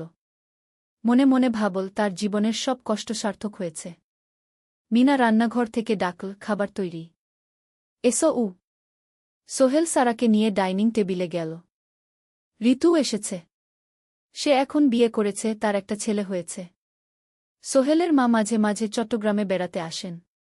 আজও এসেছেন। সবাই মিলে খেতে বসল। হাসিগল্পে ভরা পরিবার। সোহেল তাকাল তার মায়ের দিকে, মিনার দিকে, সারার দিকে, ঋতুর দিকে। মনে হল, জীবনে আর কি চাই? খাওয়া শেষে সবাই বসে রইল। গল্প করছিল। হঠাৎ সোহেলের ফোন বাজল। অফিস থেকে। একটা জরুরি বিষয়। সোহেল ফোন রেখে দিয়ে মিনাকে বলল, একটা নতুন প্রজেক্টের প্রস্তাব এসেছে। একটা এতিমখানা বানানোর কাজ। সরকারি প্রজেক্ট। তুমি নেবে? অবশ্যই। এটা আমার স্বপ্নের প্রজেক্ট। যেসব বাচ্চাদের বাবা মা নেই তাদের জন্য একটা সুন্দর জায়গা। মিনা হাসল। তুমি কখনো বদলাও না। এখনো অন্যদের কথা ভাবো। এটাই তো জীবন মিনা। শুধু নিজের জন্য বাঁচলে কি হবে? 19 অধ্যায়, উত্তরাধিকার। 10 বছর আরও কেটে গেল। সোহেল এখন 55 বছরের। তার চুলে পাক ধরেছে। কিন্তু শক্তি এখনও আগের মতোই। সারা এখন ১৯ বছরের। সে বিশ্ববিদ্যালয়ে ইঞ্জিনিয়ারিং পড়ছে। সে চায় বাবার মতো কনস্ট্রাকশন ইন্ডাস্ট্রিতে কাজ করতে। একদিন সারা বাবাকে বলল, বাবা, আমি তোমার কোম্পানিতে কাজ করতে চাই। এখনও তো তোর পড়াশোনা বাকি। জানি, কিন্তু আমি এখন থেকেই শিখতে চাই। ছুটির দিনে তোমার সাথে সাইটে যেতে চাই।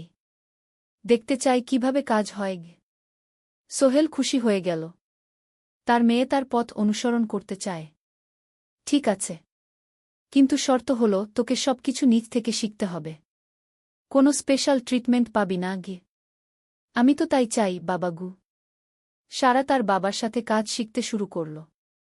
সে দেখল কিভাবে শ্রমিকরা কাজ করে, কিভাবে ম্যাটেরিয়াল বাছাই করতে হয়, কিভাবে একটা প্রজেক্ট ম্যানেজ করতে হয়।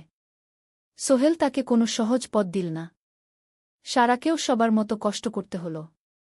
সাইটে রোদে দাঁড়িয়ে থাকতে হল। শ্রমিকদের সাথে কথা বলতে হল। কিন্তু সারা হাল ছাড়ল না। সে তার বাবার মেয়ে। পরিশ্রম করতে জানে। ৩ বছর পর সারা গ্রাজুয়েট হল। সে সোহেলের কোম্পানিতে জুনিয়র প্রজেক্ট ম্যানেজার হিসেবে যোগ দিল।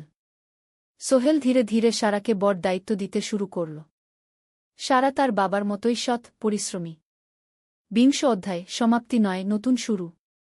আরও ৫ বছর পর সোহেল এখন ৬০ বছরের। সে সিদ্ধান্ত নিল, এবার অবসর নেওয়ার সময় এসেছে। কোম্পানির দায়িত্ব সারাকে দেবে। একটা অনুষ্ঠান করা হল। সোহেল আনুষ্ঠানিকভাবে কোম্পানির চেয়ারম্যান পদ থেকে অবসর নিল। সারা হল নতুন ম্যানেজিং ডিরেক্টর। সোহেল তার বক্তব্যে বলল, আমি যখন এই শহরে এসেছিলাম আমার পকেটে ছিল মাত্র ৫,০০০ টাকা। একটা ছোট্ট ব্যাগ। আর অনেক স্বপ্ন। আজ ৪০ বছর পর আমি পেছনে ফিরে তাকাই, দেখি একটা দীর্ঘ পথ। সেই পথে অনেক কষ্ট ছিল, অনেক বাধা ছিল। কিন্তু ছিল অনেক ভালোবাসাও। অনেক মানুষের সাহায্যও। আমি বিশ্বাস করি সফলতা একা আসে না। এটা আসে অনেক মানুষের সমর্থন, ভালোবাসা আর বিশ্বাস নিয়ে। আমি যা কিছু অর্জন করেছি তা আমার একার না। এটা আমার পরিবারের, আমার কর্মচারীদের, আমার বন্ধুদের, সবার।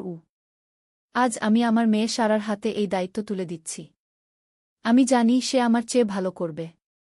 কারণ সে শিখেছে আমার ভুল থেকে, আমার অভিজ্ঞতা থেকে। অনুষ্ঠান শেষ হল। সবাই চলে গেল। সোহেল আর মিনা অফিসে একা দাঁড়িয়ে রইল। মিনা, মনে আছে আমরা প্রথম কখন দেখা হয়েছিলাম? হ্যাঁ, তোমার সেই ছোট্ট মুদি দোকানে। তুমি বিস্কুট কিনতে এসেছিলে। কে ভেবেছিল সেই দিন থেকে আমাদের এই পর্যস্বপ্নের শহর। প্রথম অধ্যায়, যাত্রা শুরু। সকাল ৭টা বেজে গেছে। ঢাকার কমলাপুর রেলস্টেশনে মানুষের ভিড়। চারদিকে চা বিস্কুট বিক্রেতাদের চিৎকার, ট্রেনের হর্ন আর যাত্রীদের কোলাহল। এই বিশাল ভিড়ের মধ্যে একটা ছোট্ট ব্যাগ হাতে দাঁড়িয়ে আছে সোহেল। বয়স মাত্র ২২। গায়ের রং শ্যামলা, চোখে স্বপ্নের ঝিলিক। ভাইজা, চট্টগ্রামের টিকিট আছে? সোহেল টিকিট কাউন্টারের সামনে দাঁড়িয়ে জিজ্ঞেস করল। আছে। ৩০ টাকা। কাউন্টারের লোকটা উত্তর দিল। সোহেল তার পকেট থেকে টাকা বের করল। মোট ৫,০০০ টাকা। এই টাকা সে জমিয়েছে গত ৩ বছরে রিকশা চালিয়ে। তার স্বপ্ন ছিল চট্টগ্রাম গিয়ে একটা ভালো চাকরি পাওয়া। গ্রামে আর থাকতে চায় না সে। বাবা মারা গেছেন ১০ বছর আগে। মা আর ছোট বোন ঋতুকে নিয়ে সংসার চালাচ্ছিল রিকশা চালিয়ে। কিন্তু এভাবে তো আর সারা জীবন চলবে না। টিকিট কেটে সোহেল প্ল্যাটফর্মে এলো। ট্রেন ছাড়বে আর মাত্র ১৫ মিনিট পরে। সে একটা বেঞ্চে বসে পড়ল। ব্যাগটা বুকের কাছে চেপে ধরল। এই ব্যাগে আছে তার সব সম্পদ, কিছু কাপড়, একটা ছোট্ট ফটো ফ্রেমে বাবা মায়ের ছবি, আর কিছু টাকা। কোথায় যাচ্ছেন? পাশে বসা একজন বয়স্ক মানুষ জিজ্ঞেস করলেন। চট্টগ্রাম, কাকা। চাকরি খুঁজতে যাচ্ছি। সোহেল বিনয়ের সাথে উত্তর দিল। ভালো। তবে শহরে সাবধানে থাকবেন। শহর মানে অনেক সুযোগ, কিন্তু অনেক ফাঁদও আছে। বয়স্ক লোকটা বললেন। সোহেল মাথা নাড়ল। সে জানে শহরের জীবন সহজ না। কিন্তু তার কোনো বিকল্প নেই।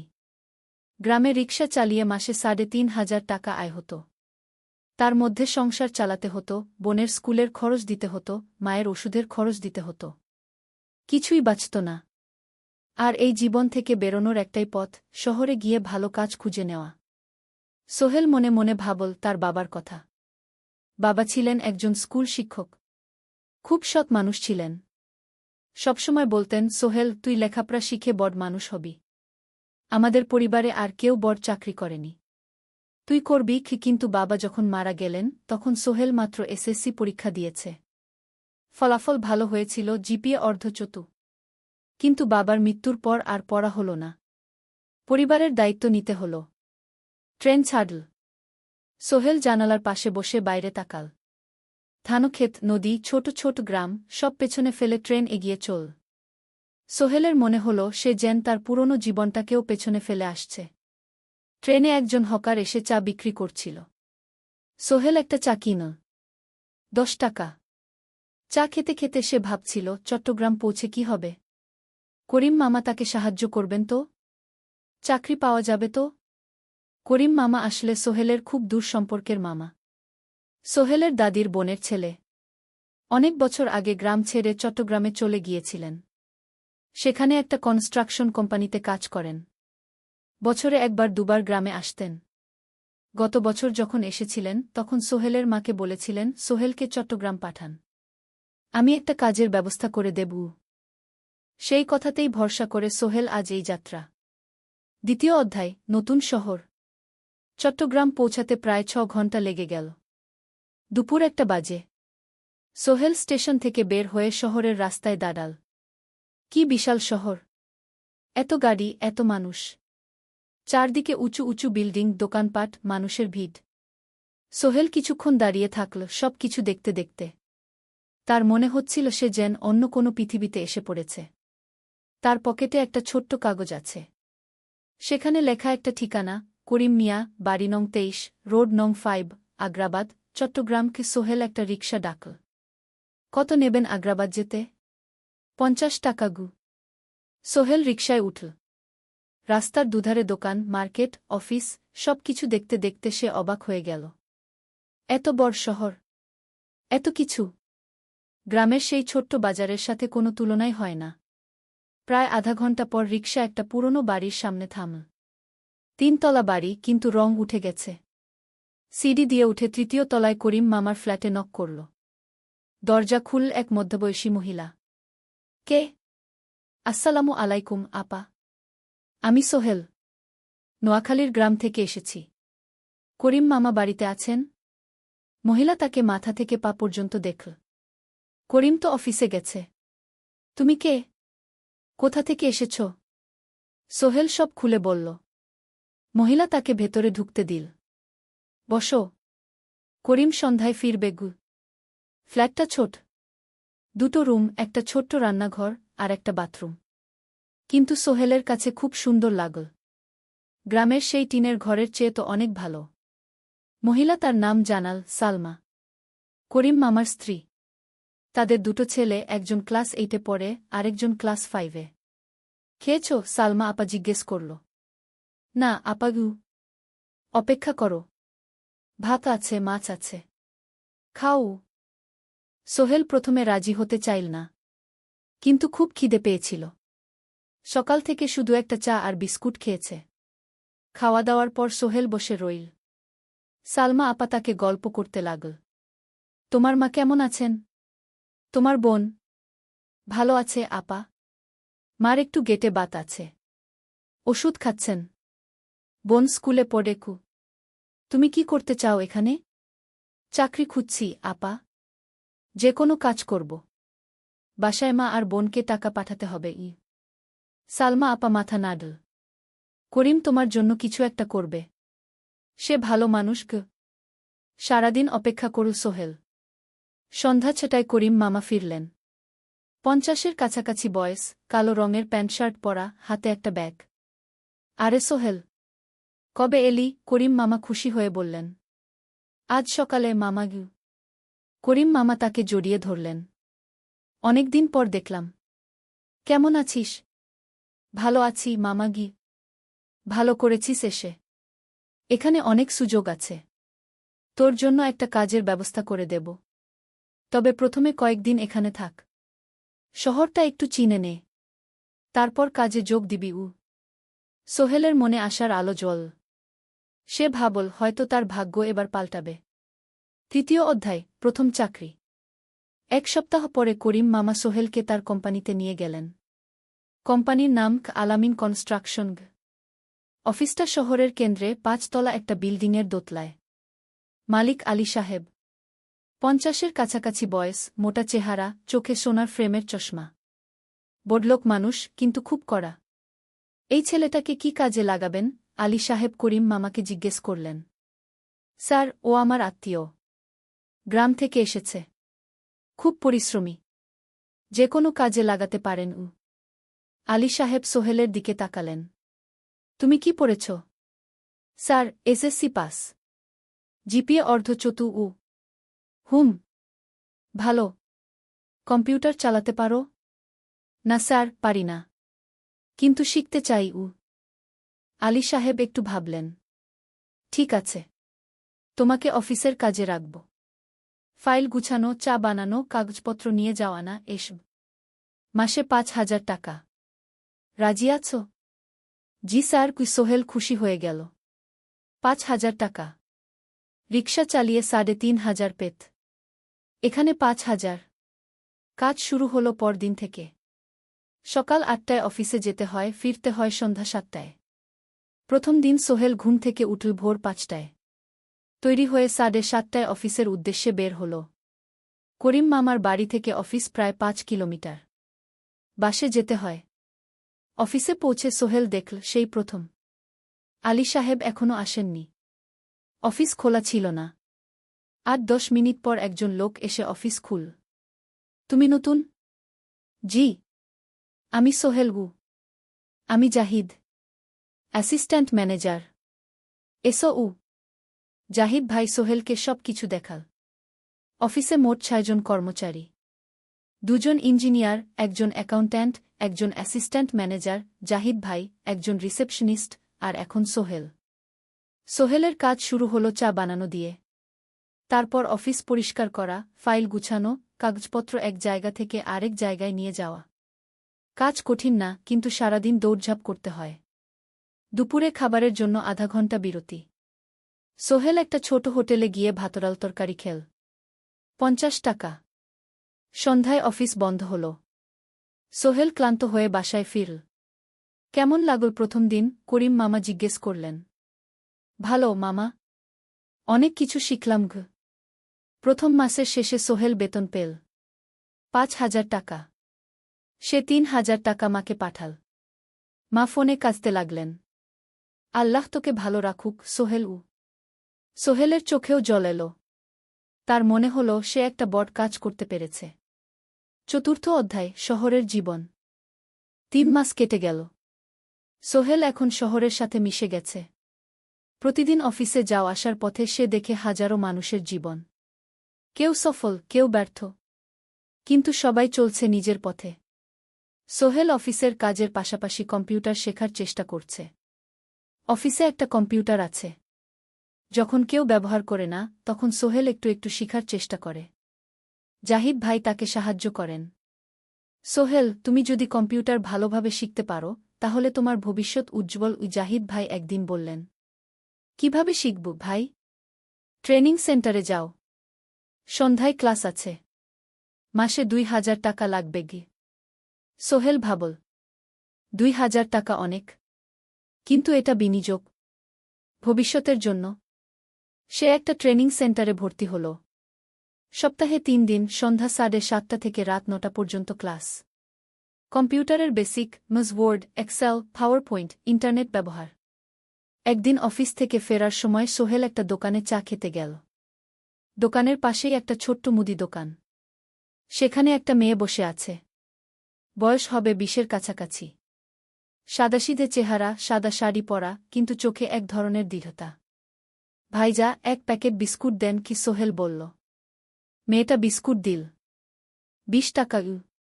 সোহেল টাকা দিয়ে যাচ্ছিল, হঠাৎ মেয়েটা বলল, আপনি নতুন এসেছেন এই এলাকায়, তাই না? হ্যাঁ। ৩ মাস হল। কিভাবে বুঝলেন? আপনার চেহারা দেখেই বোঝা যায়। এখনও গ্রামের ছোঁয়া আছে। আর আপনি প্রতিদিন এই পথ দিয়ে যান। দেখেছি কি মেয়েটা হাসল। সোহেলও হেসে ফেল। আপনি খুব পর্যবেক্ষক মনে হচ্ছে গি। জীবনে অনেক কিছু দেখেছি। তাই মানুষকে চিনতে শিখেছি গি। আপনার নাম? মিনা। এই দোকান আমার বাবার। উনি অসুস্থ তাই আমি দেখছি গু। সেদিন থেকে সোহেল প্রায়ই সেই দোকানে যেতে শুরু করল। মিনার সাথে গল্প করত। ধীরে ধীরে তাদের মধ্যে একটা বন্ধুত্ব তৈরি হল। মিনাও তার জীবনের গল্প বলল। মিনার মা মারা গেছেন যখন সে মাত্র 7 বছরের। বাবা আব্দুল হামিদ একা হাতে মিনাকে বড় করেছেন। মুদি দোকান দিয়ে সংসার চালান। মিনা কলেজে পড়ে, অনার্স সেকেন্ড ইয়ার। সকালে কলেজে যায়, দুপুরে ফিরে এসে দোকান সামলায়। বাবার হার্টের সমস্যা আছে তাই ভারী কাজ করতে পারেন না। তোমার স্বপ্ন কি? একদিন সোহেল জিজ্ঞেস করল। গ্র্যাজুয়েশন শেষ করে একটা ভালো চাকরি করব। তারপর বাবাকে ভালো চিকিৎসা করাব। তুমি? আমিও চাকরি করে পরিবারকে ভালোভাবে দেখভাল করতে চাই। মা আর বোনকে নিয়ে শহরে আনব একদিন ঘু। দুজনেই নিজেদের স্বপ্নের কথা বলতে গিয়ে বুঝল তাদের স্বপ্ন অনেকটা একই রকম। পঞ্চম অধ্যায়, বিপদ। 6 মাস কেটে গেল। সোহেল এখন আলী সাহেবের খুব প্রিয় কর্মচারী। সে শুধু চা বিস্কুট দেওয়ার কাজই করে না, এখন কম্পিউটারেও কিছু কাজ শিখেছে। ছোটখাটো টাইপিং, ডেটা এন্ট্রি এসব করতে পারে। আলী সাহেব খুশি হয়ে তার বেতন বাড়িয়ে 8,000 টাকা করে দিয়েছেন। একদিন রাতে সোহেল অফিস থেকে ফিরছিল। সেদিন একটু দেরি হয়ে গেছে। রাত প্রায় 9টা। সাধারণত সোহেল সন্ধ্যা 7:30টায় ফিরে। কিন্তু সেদিন অফিসে একটা জরুরি কাজ ছিল। বাস থেকে নেমে সোহেল বাড়ির দিকে হাঁটছিল। হঠাৎ একটা অন্ধকার গলিতে 3 জন লোক তাকে ঘিরে ধরল। তাদের চেহারা দেখেই বোঝা যাচ্ছিল ভালো উদ্দেশ্য নিয়ে আসেনি। টাকা দে তাড়াতাড়ি, একজন বলল। তার হাতে একটা ছুরি। সোহেল ভয় পেয়ে গেল। ভাই, আমার কাছে খুব কম টাকা আছে গি। যা আছে দে। তাড়াতাড়ি করো। সোহেল কাঁপতে কাঁপতে তার পকেট থেকে 5 টাকা বের করে দিল। এই টাকা দিয়ে সে বাজার করবে ভেবেছিল। কিন্তু ছিনতাইকারীরা সন্তুষ্ট হল না। শুধু 5 টাকা?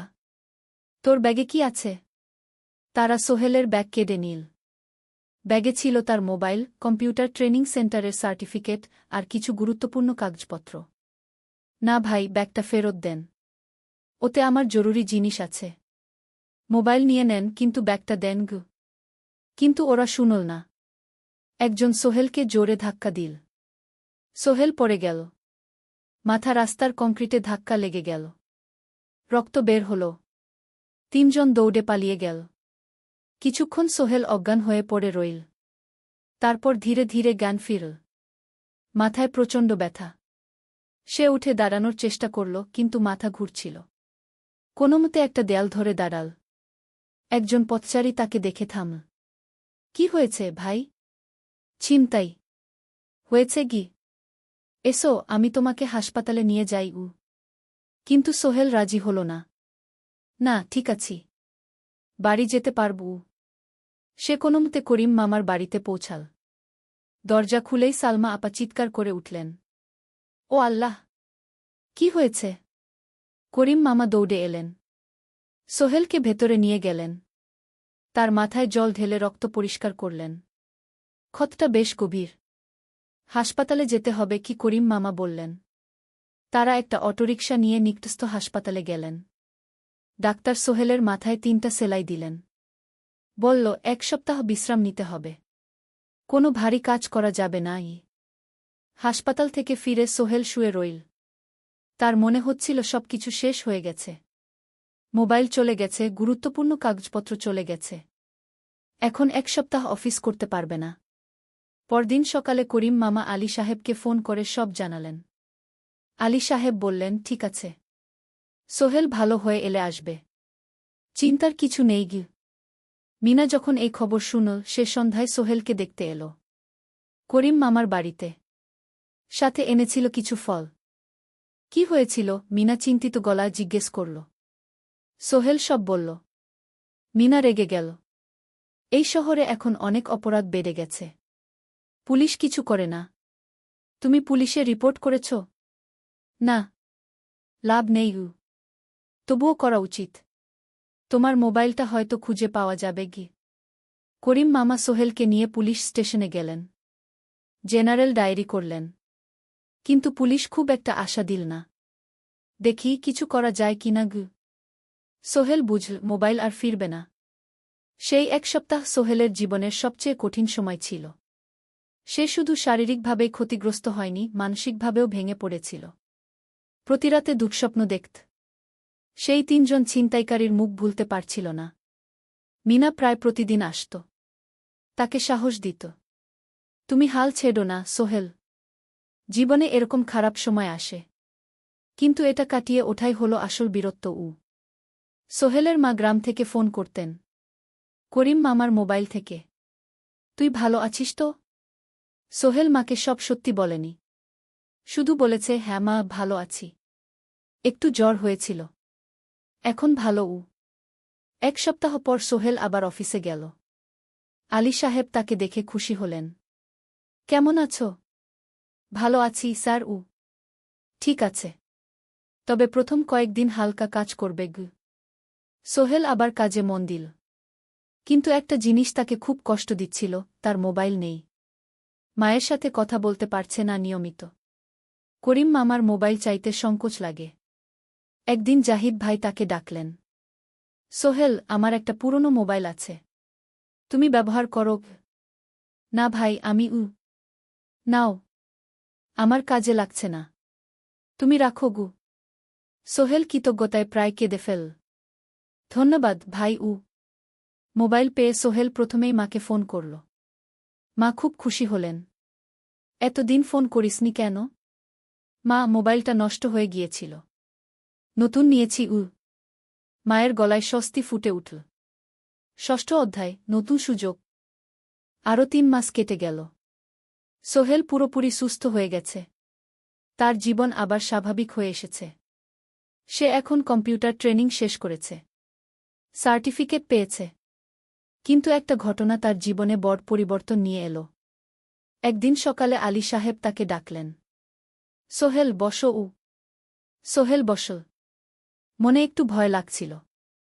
আলী সাহেব কি তাকে বকবেন? সোহেল, তুমি তো এখন কম্পিউটার চালাতে পারো? জি স্যার, একটু একটু শিখেছি। ভালো। আমি তোমার কাজ দেখছি। তুমি খুব পরিশ্রমী আর সৎ। আমাদের কোম্পানিতে এরকম মানুষের দরকার গু। সোহেল কিছু বুঝতে পারছিল না। আমি তোমাকে একটা সুযোগ দিতে চাই। আমাদের কোম্পানি একটা ট্রেনিং প্রোগ্রাম চালু করছে নতুন কর্মচারীদের জন্য। ৬ মাসের কোর্স। কম্পিউটার, অ্যাকাউন্টিং, ভবন নির্মাণের হিসাব নিকাশ, প্রজেক্ট ম্যানেজমেন্ট সব শিখবে। কোম্পানি সব খরচ দেবে। ট্রেনিংয়ের সময় তোমার বেতনও চলবে। রাজি আছো? সোহেল বিশ্বাস করতে পারছিল না। স্যার, সত্যি? আমাকে এত বড় সুযোগ দিচ্ছেন? হ্যাঁ। তুমি ভালো ছেলে, পরিশ্রমী। আমি তোমাকে এগিয়ে দিতে চাই। ভবিষ্যতে তুমি এই কোম্পানির একজন গুরুত্বপূর্ণ কর্মচারী হবে। সোহেল কৃতজ্ঞতায় প্রায় কেঁদে ফেল। ধন্যবাদ স্যার। আমি কঠোর পরিশ্রম করব। আমি জানি। সেদিন সন্ধ্যায় সোহেল মিনার দোকানে গেল। মিনাকে খবরটা দিল। মিনা খুব খুশি হল। তার চোখে জল এসে গেল।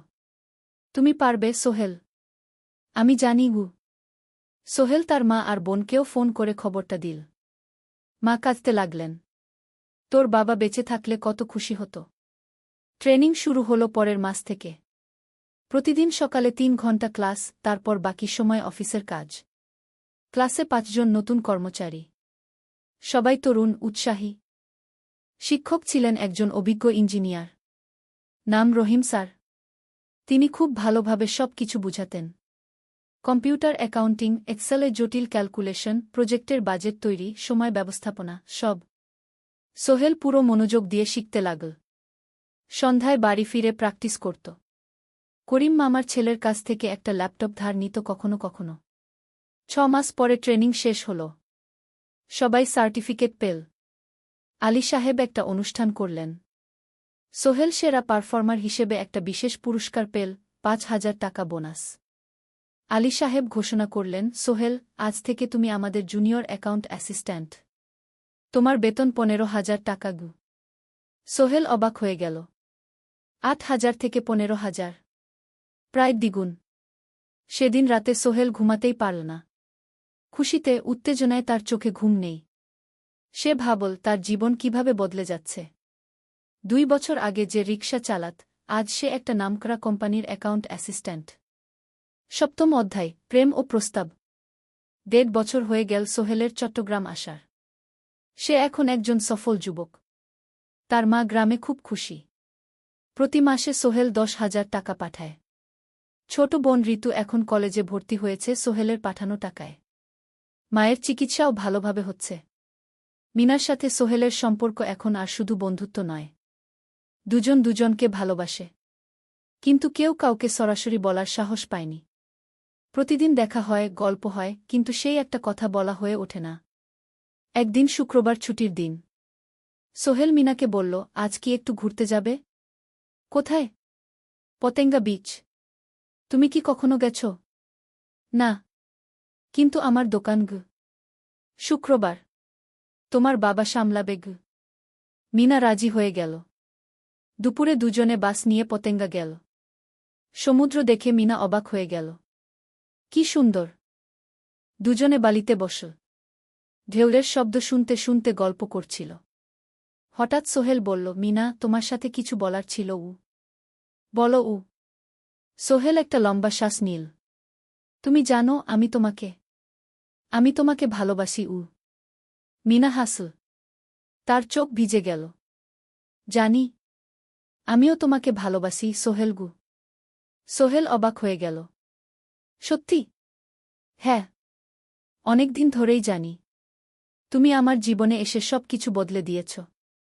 তোমার সাথে থাকলে আমার মনে হয় আমি যে কোনো কিছু করতে পারব। দুজনে কিছুক্ষণ চুপ করে বসে রইল। সমুদ্রের ঢেউ এসে পায়ে লাগছিল। সূর্য পশ্চিমে ঢলে পড়ছে। আকাশ লালকুমলা হয়ে গেছে। কিন্তু আমার বাবার সাথে কথা বলতে হবে কি? মিনা বলল। আমি তৈরি। যখন বলবে তখন বলবো। পরের সপ্তাহে সোহেল মিনার বাবার সাথে কথা বলল। আব্দুল হামিদ সাহেব প্রথমে একটু দ্বিধা করলেন। তুমি কোনো পরিবারের ছেলে? তোমার বাবা কি করতেন? সোহেল সব সত্যি বলল। তার বাবা ছিলেন স্কুল শিক্ষক। মারা গেছেন ১০ বছর আগে। মা গ্রামে থাকেন। ছোট বোন কলেজে পড়ে। তুমি নিজে কি করো? আমি আলামিন কনস্ট্রাকশন কোম্পানিতে জুনিয়র অ্যাকাউন্ট অ্যাসিস্ট্যান্ট। মাসে ১৫,০০০ টাকা বেতন। আব্দুল হামিদ সাহেব ভাবলেন। তারপর বললেন, দেখো, মিনা আমার একমাত্র সন্তান। তার মা নেই। আমি একা তাকে বড় করেছি। আমি চাই মিনা একজন ভালো ছেলের সাথে বিয়ে হোক। তুমি দেখতে ভালো ছেলে মনে হচ্ছে। কিন্তু আমাকে তোমার মায়ের সাথে দেখা করতে হবে। তোমার পরিবারকে জানতে হবে। জি আঙ্কেল। আমি ব্যবস্থা করছি। সোহেল খুশিতে আটখানা। সে সেদিন রাতেই তার মাকে ফোন করল। মাকে সব বলল। মা প্রথমে অবাক হলেন।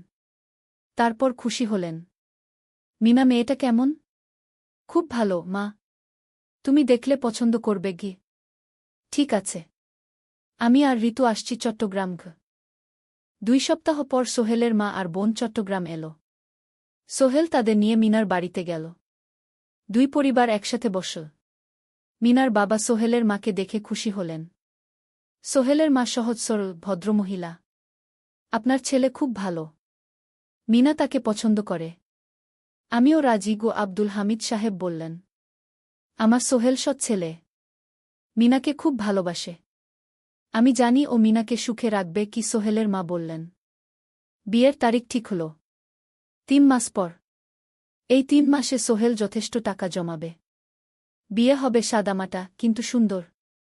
৮ম অধ্যায়, নতুন পথ। ৩ মাস কেটে গেল দ্রুত। সোহেল প্রতিদিন কঠোর পরিশ্রম করছিল। অফিসে তার কাজের প্রশংসা হচ্ছে। আলী সাহেব তাকে এখন ছোটখাটো প্রজেক্টের হিসাব দেখতে দিচ্ছেন। সোহেল তার সঞ্চিত টাকা দিয়ে বিয়ের আয়োজন করল। বিয়ে হল মিনার বাড়ির কাছের একটা কমিউনিটি সেন্টারে। খুব বেশি লোক আসেনি। ২ পরিবারের আত্মীয়-স্বজন আর অফিসের কয়েকজন সহকর্মী। কিন্তু অনুষ্ঠান ছিল খুব সুন্দর। সোহেল যখন মিনাকে বিয়ের পোশাকে দেখল, তার মনে হল পৃথিবীর সবচেয়ে সুন্দর মেয়ে সে। লাল শাড়ি পরা, মুখে হালকা মেকআপ, কিন্তু তার স্বাভাবিক সৌন্দর্য ছিল আসল। বিয়ের পর সোহেল একটা ছোট্ট ফ্ল্যাট ভাড়া নিল। 2 রুমের ফ্ল্যাট, মাসে ভাড়া 5,000 টাকা। মিনা এখনও তার পড়াশোনা চালিয়ে যাচ্ছে। আরও 1 বছর বাকি গ্র্যাজুয়েশন শেষ হতে। সোহেলের মা আর বোন গ্রামে ফিরে গেল। মা বলে গেলেন, সোহেল, মিনাকে ভালো রাখিস। মেয়েরা অনেক ত্যাগ করে সংসার করতে গু। জানি মা গু। নতুন জীবন শুরু হল। সোহেল সকালে অফিসে যায়, সন্ধ্যায় ফেরে। মিনা সকালে কলেজে যায়, দুপুরে ফিরে রান্না করে, ঘর গোছায়। সন্ধ্যায় দুজনে একসাথে বসে পড়াশোনা করে, গল্প করে, টিভি দেখে। জীবন সুন্দর ছিল। কিন্তু চ্যালেঞ্জও ছিল। মাসিক খরচ, ভাড়া 5,000, বাজার 3,000, বিদ্যুৎ গ্যাস 1,000, মায়ের জন্য 5,000, মিনার কলেজের খরচ 1,200। মোট প্রায় 14,000 টাকা। বাঁচত মাত্র 1,000 খানেক। কিন্তু সোহেল হাল ছাড়ল না। সে সন্ধ্যায় একটা কম্পিউটার ট্রেনিং সেন্টারে পার্ট টাইম পড়ানো শুরু করল। সপ্তাহে 3 দিন 2 ঘন্টা করে। এতে মাসে আরও 3,000 টাকা আসতে লাগল। মিনাও বসে থাকল না। সে বাড়িতে বসে কয়েকজন স্কুলের ছাত্রছাত্রীকে টিউশন পড়াতে শুরু করল। মাসে 2,000 টাকা আয়। এভাবে কেটে গেল 6 মাস। দুজন মিলে পরিবার চালাচ্ছে, স্বপ্ন দেখছে। একদিন সোহেল বলল, মিনা, আমি একটা নতুন স্বপ্ন দেখছি গু। কি? আমি নিজে একটা ছোট্ট কনস্ট্রাকশন কোম্পানি খুলতে চাই। ছোট ছোট প্রজেক্ট নেব। বাড়ি মেরামত, ছোট বিল্ডিং বানানো, এসব।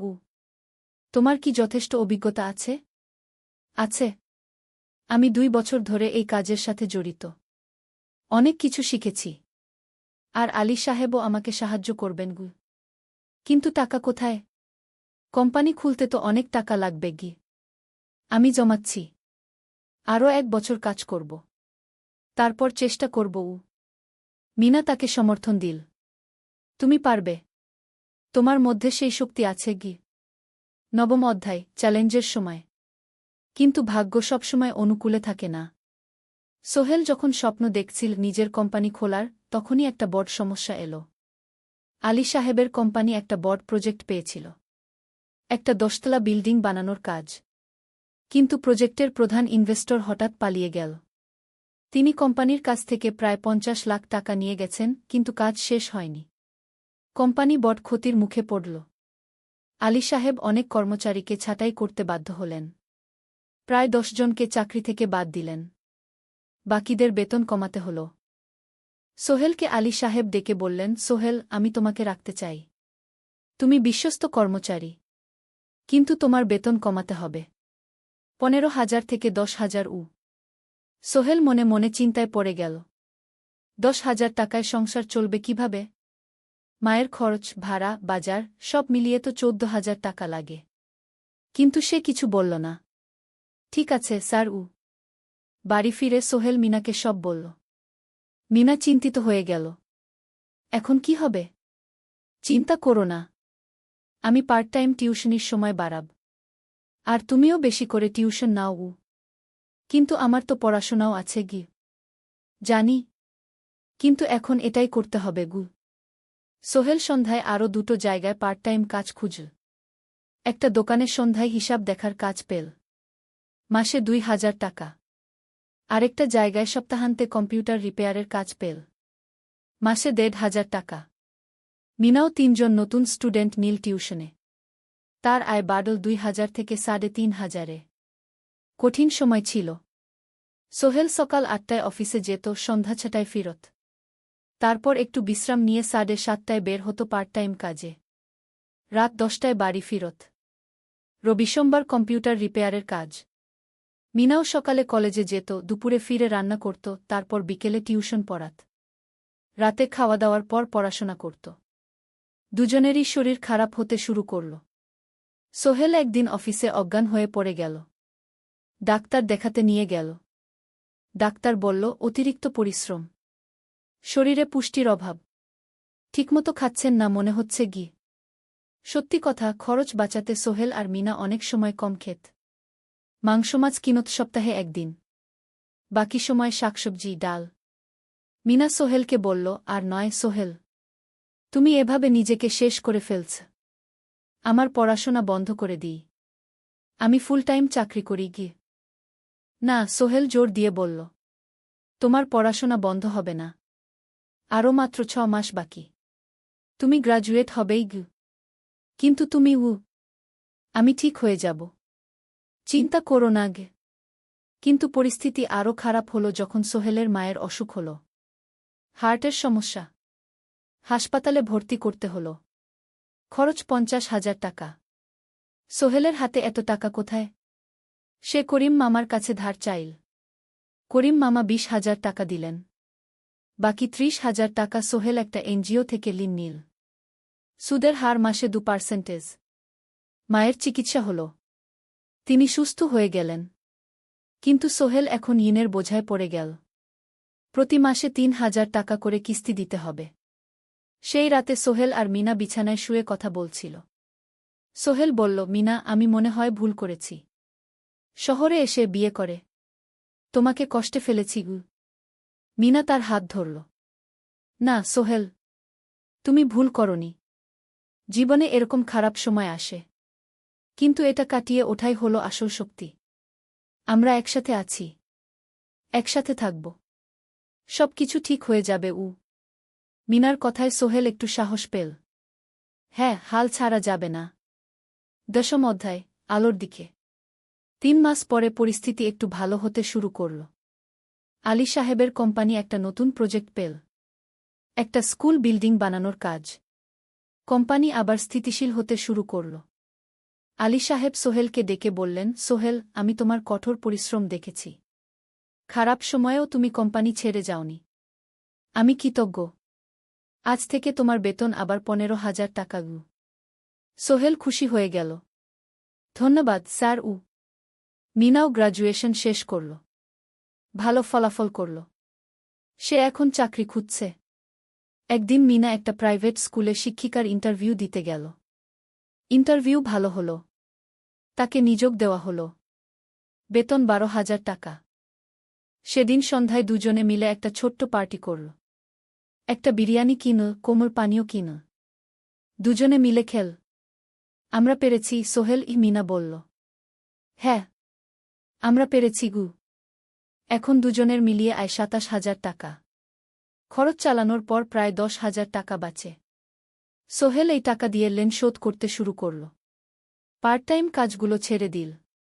শরীরের যত্ন নেওয়া শুরু করল। আরও 6 মাস পরে সোহেলের কাছে একটা বড় সুযোগ এল। আলী সাহেব একদিন তাকে ডাকলেন। সোহেল, তুমি কি নিজের ব্যবসা করতে চাও? স্যার, আমি তোমাকে একটা ছোট্ট প্রজেক্ট দিতে চাই। একটা 3 তলা বিল্ডিংয়ের কনস্ট্রাকশন। তুমি ম্যানেজ করবে, আমি শুধু সুপারভাইজ করব। লাভের 50% তোমার গু। সোহেল ভাবল, এটা একটা বড় সুযোগ, কিন্তু ঝুঁকিও আছে। যদি কাজটা ভালোভাবে না হয়? স্যার, আমি চেষ্টা করব। কিন্তু যদি ভুল হয়? ভুল হবে না। আমি তোমার উপর বিশ্বাস রাখছি। তুমি পারবে গু। সোহেল রাজি হয়ে গেল। এই প্রজেক্ট তার জীবনে টার্নিং পয়েন্ট হতে পারে। 11 অধ্যায়, স্বপ্ন পূরণের পথে। পরের 6 মাস সোহেল খুব কঠোর পরিশ্রম করল। প্রজেক্টটা ম্যানেজ করা সহজ ছিল না। শ্রমিক নিযোগ, ম্যাটেরিয়াল কেনা, কাজের তদারকি, সময়মতো কাজ শেষ করা, সব দায়িত্ব তার। প্রথম 2 মাস খুব চাপের মধ্যে গেল।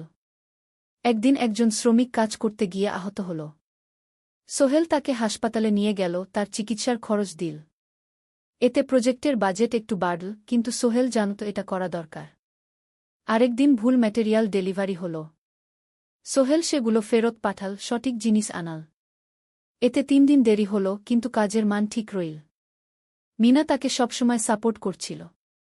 সে এখন চাকরিতে স্থিতিশীল। স্কুলের বাচ্চারা তাকে পছন্দ করে। প্রিন্সিপাল তার কাজে খুশি। প্রজেক্ট শেষ হল 6 মাসে। সময়মতো, বাজেটের মধ্যে। বিল্ডিংয়ের মালিক খুব খুশি হলেন। তিনি আলী সাহেবকে ধন্যবাদ দিলেন। আলী সাহেব বললেন, ধন্যবাদ আমাকে না, এই ছেলেকে দিন।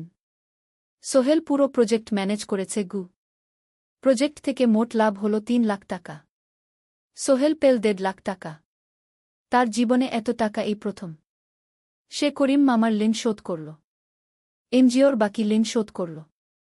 তারপর তার মাকে 50,000 টাকা পাঠাল। মা দিয়ে গ্রামের বাড়িটা একটু মেরামত করাল, বোন ঋতুর জন্য একটা ল্যাপটপ কিনল। বাকি টাকা দিয়ে সোহেল একটা ব্যাংক অ্যাকাউন্টে জমা রাখল ভবিষ্যতের জন্য। আলী সাহেব সোহেলকে আরও 2টো প্রজেক্ট দিলেন। এবার একটু বড়। সোহেল আত্মবিশ্বাসের সাথে সেগুলোও শেষ করল। 2 বছর পরে সোহেল সিদ্ধান্ত নিল, এবার নিজের কোম্পানি খোলার সময় এসেছে। দ্বাদশ অধ্যায়, নতুন শুরু। সোহেল তার সব জমানো টাকা দিয়ে একটা ছোট্ট অফিস ভাড়া নিল। 2 রুমের অফিস। একটা রুমে কাজের জায়গা, আরেকটায় ছোট্ট মিটিং রুম। অফিসের সামনে একটা বোর্ড লাগাল, Sohel construction and development. Mina তাকে সাহায্য করছিল। সে অফিসের অ্যাকাউন্টস দেখত সন্ধ্যায় স্কুল থেকে ফিরে। দুজন মিলে একটা টিম। প্রথমে ছোট ছোট কাজ নিল। বাড়ি মেরামত, দোকান সংস্কার, ছোট বিল্ডিং কনস্ট্রাকশন। কাজের মান ভালো রাখার চেষ্টা করল। সময়মতো শেষ করল। দাম ন্যায্য রাখল। ধীরে ধীরে সোহেলের সুনাম ছড়িয়ে পড়ল। মানুষ তাকে বিশ্বাস করত। তার কাছে নতুন নতুন কাজ আসতে লাগল। প্রথম বছর খুব কষ্ট হল। কখনো লাভ হতো, কখনো লস। কিন্তু সোহেল থেমে থাকল না। সে শিখতে লাগল ব্যবসা কিভাবে চালাতে হয়। দ্বিতীয় বছরে পরিস্থিতি ভালো হল। সোহেল এখন 3 জন স্থায়ী কর্মচারী নিয়োগ দিল। একজন ইঞ্জিনিয়ার, একজন সুপারভাইজার, একজন অফিস সহায়ক। তৃতীয় বছরে একটা বড় প্রজেক্ট পেল। একটা স্কুল বিল্ডিং বানানোর কাজ। 5 তলা বিল্ডিং। সোহেল পুরো মনোযোগ দিয়ে কাজটা করল। শ্রমিকদের ভালো বেতন দিল, ভালো ম্যাটেরিয়াল ব্যবহার করল, সময়মতো কাজ শেষ করল। স্কুল কর্তৃপক্ষ খুব খুশি হল। তারা সোহেলের কাজের প্রশংসা করল। এই প্রজেক্ট থেকে সোহেল প্রায় 5 লাখ টাকা লাভ করল। এই টাকা দিয়ে সে আরও ভালো একটা অফিস নিল। আরও কর্মচারী নিয়োগ দিল। এখন তার কোম্পানিতে 10 জন স্থায়ী কর্মচারী। প্রজেক্ট অনুযায়ী আরও শ্রমিক নিয়োগ দেওয়া হয়। ত্রয়োদশ অধ্যায়, পরিবার। এদিকে সোহেল আর মিনার সংসারেও খুশির খবর এল। মিনা গর্ভবতী। 9 মাস পর তাদের একটা মেয়ে হল। নাম রাখল সারা। সারা যখন জন্মাল, সোহেলের মা আর বোন চট্টগ্রামে এল। মা 1 মাস থেকে গেলেন। মিনাকে সাহায্য করলেন। সোহেল এখন একটা বড় ফ্ল্যাট ভাড়া নিয়েছে। 3 রুমের ফ্ল্যাট। একটা রুমে সোহেল, মিনা, একটায় সারা, আরেকটায় অতিথি রুম। মায়ের জন্য সোহেল সিদ্ধান্ত নিল তাকে চট্টগ্রামে নিয়ে আসবে। গ্রামে একা থাকা ঠিক না। কিন্তু মা রাজি হলেন না। না বাবা, আমি গ্রামেই থাকব। এখানে আমার পরিচিত মানুষ আছে। তোর বোনকে নিয়ে যা। ও ঢাকায় পড়ছে, চট্টগ্রামে এনে ভালো কোথাও ভর্তি করিয়ে দেগি। সোহেল তাই করল। ঋতুকে চট্টগ্রাম বিশ্ববিদ্যালয়ে ভর্তি করিয়ে দিল। ঋতু এখন সোহেলের ফ্ল্যাটে থাকে, বিশ্ববিদ্যালয়ে পড়ে। সোহেলের মনে হল তার জীবন এখন পরিপূর্ণ। স্ত্রী, মেয়ে, বোন সবাই তার কাছে। ব্যবসা ভালো চলছে। মা গ্রামে সুখে আছেন। চতুর্দশ অধ্যায়, সফলতার শিখরে। 5 বছর কেটে গেল। সোহেল এখন একজন সফল উদ্যোক্তা। তার কোম্পানি কি সোহেল কনস্ট্রাকশন অ্যান্ড ডেভেলপমেন্ট এখন চট্টগ্রামে বেশ পরিচিত। প্রায় 30 জন কর্মচারী তার অধীনে কাজ করে। সোহেল এখন শুধু ছোট প্রজেক্ট করে না, বড় বড় প্রজেক্টও করে। একটা 8 তলা বিজনেস কমপ্লেক্স বানানোর কাজ পেয়েছে। একটা হাসপাতাল বিল্ডিং বানাচ্ছে। মিনা এখনও স্কুলে পড়ায়। সে এখন ভাইস প্রিন্সিপাল। সাথে সোহেলের কোম্পানির অ্যাকাউন্টস ম্যানেজার। 2 জন মিলে ব্যবসা চালা। সারা এখন 4 বছরের। স্কুলে ভর্তি হয়েছে। খুব চালাক মেয়ে। ঋতু বিশ্ববিদ্যালয় থেকে গ্রাজুয়েট হয়ে একটা ব্যাংকে চাকরি পেয়েছে। একদিন আলী সাহেব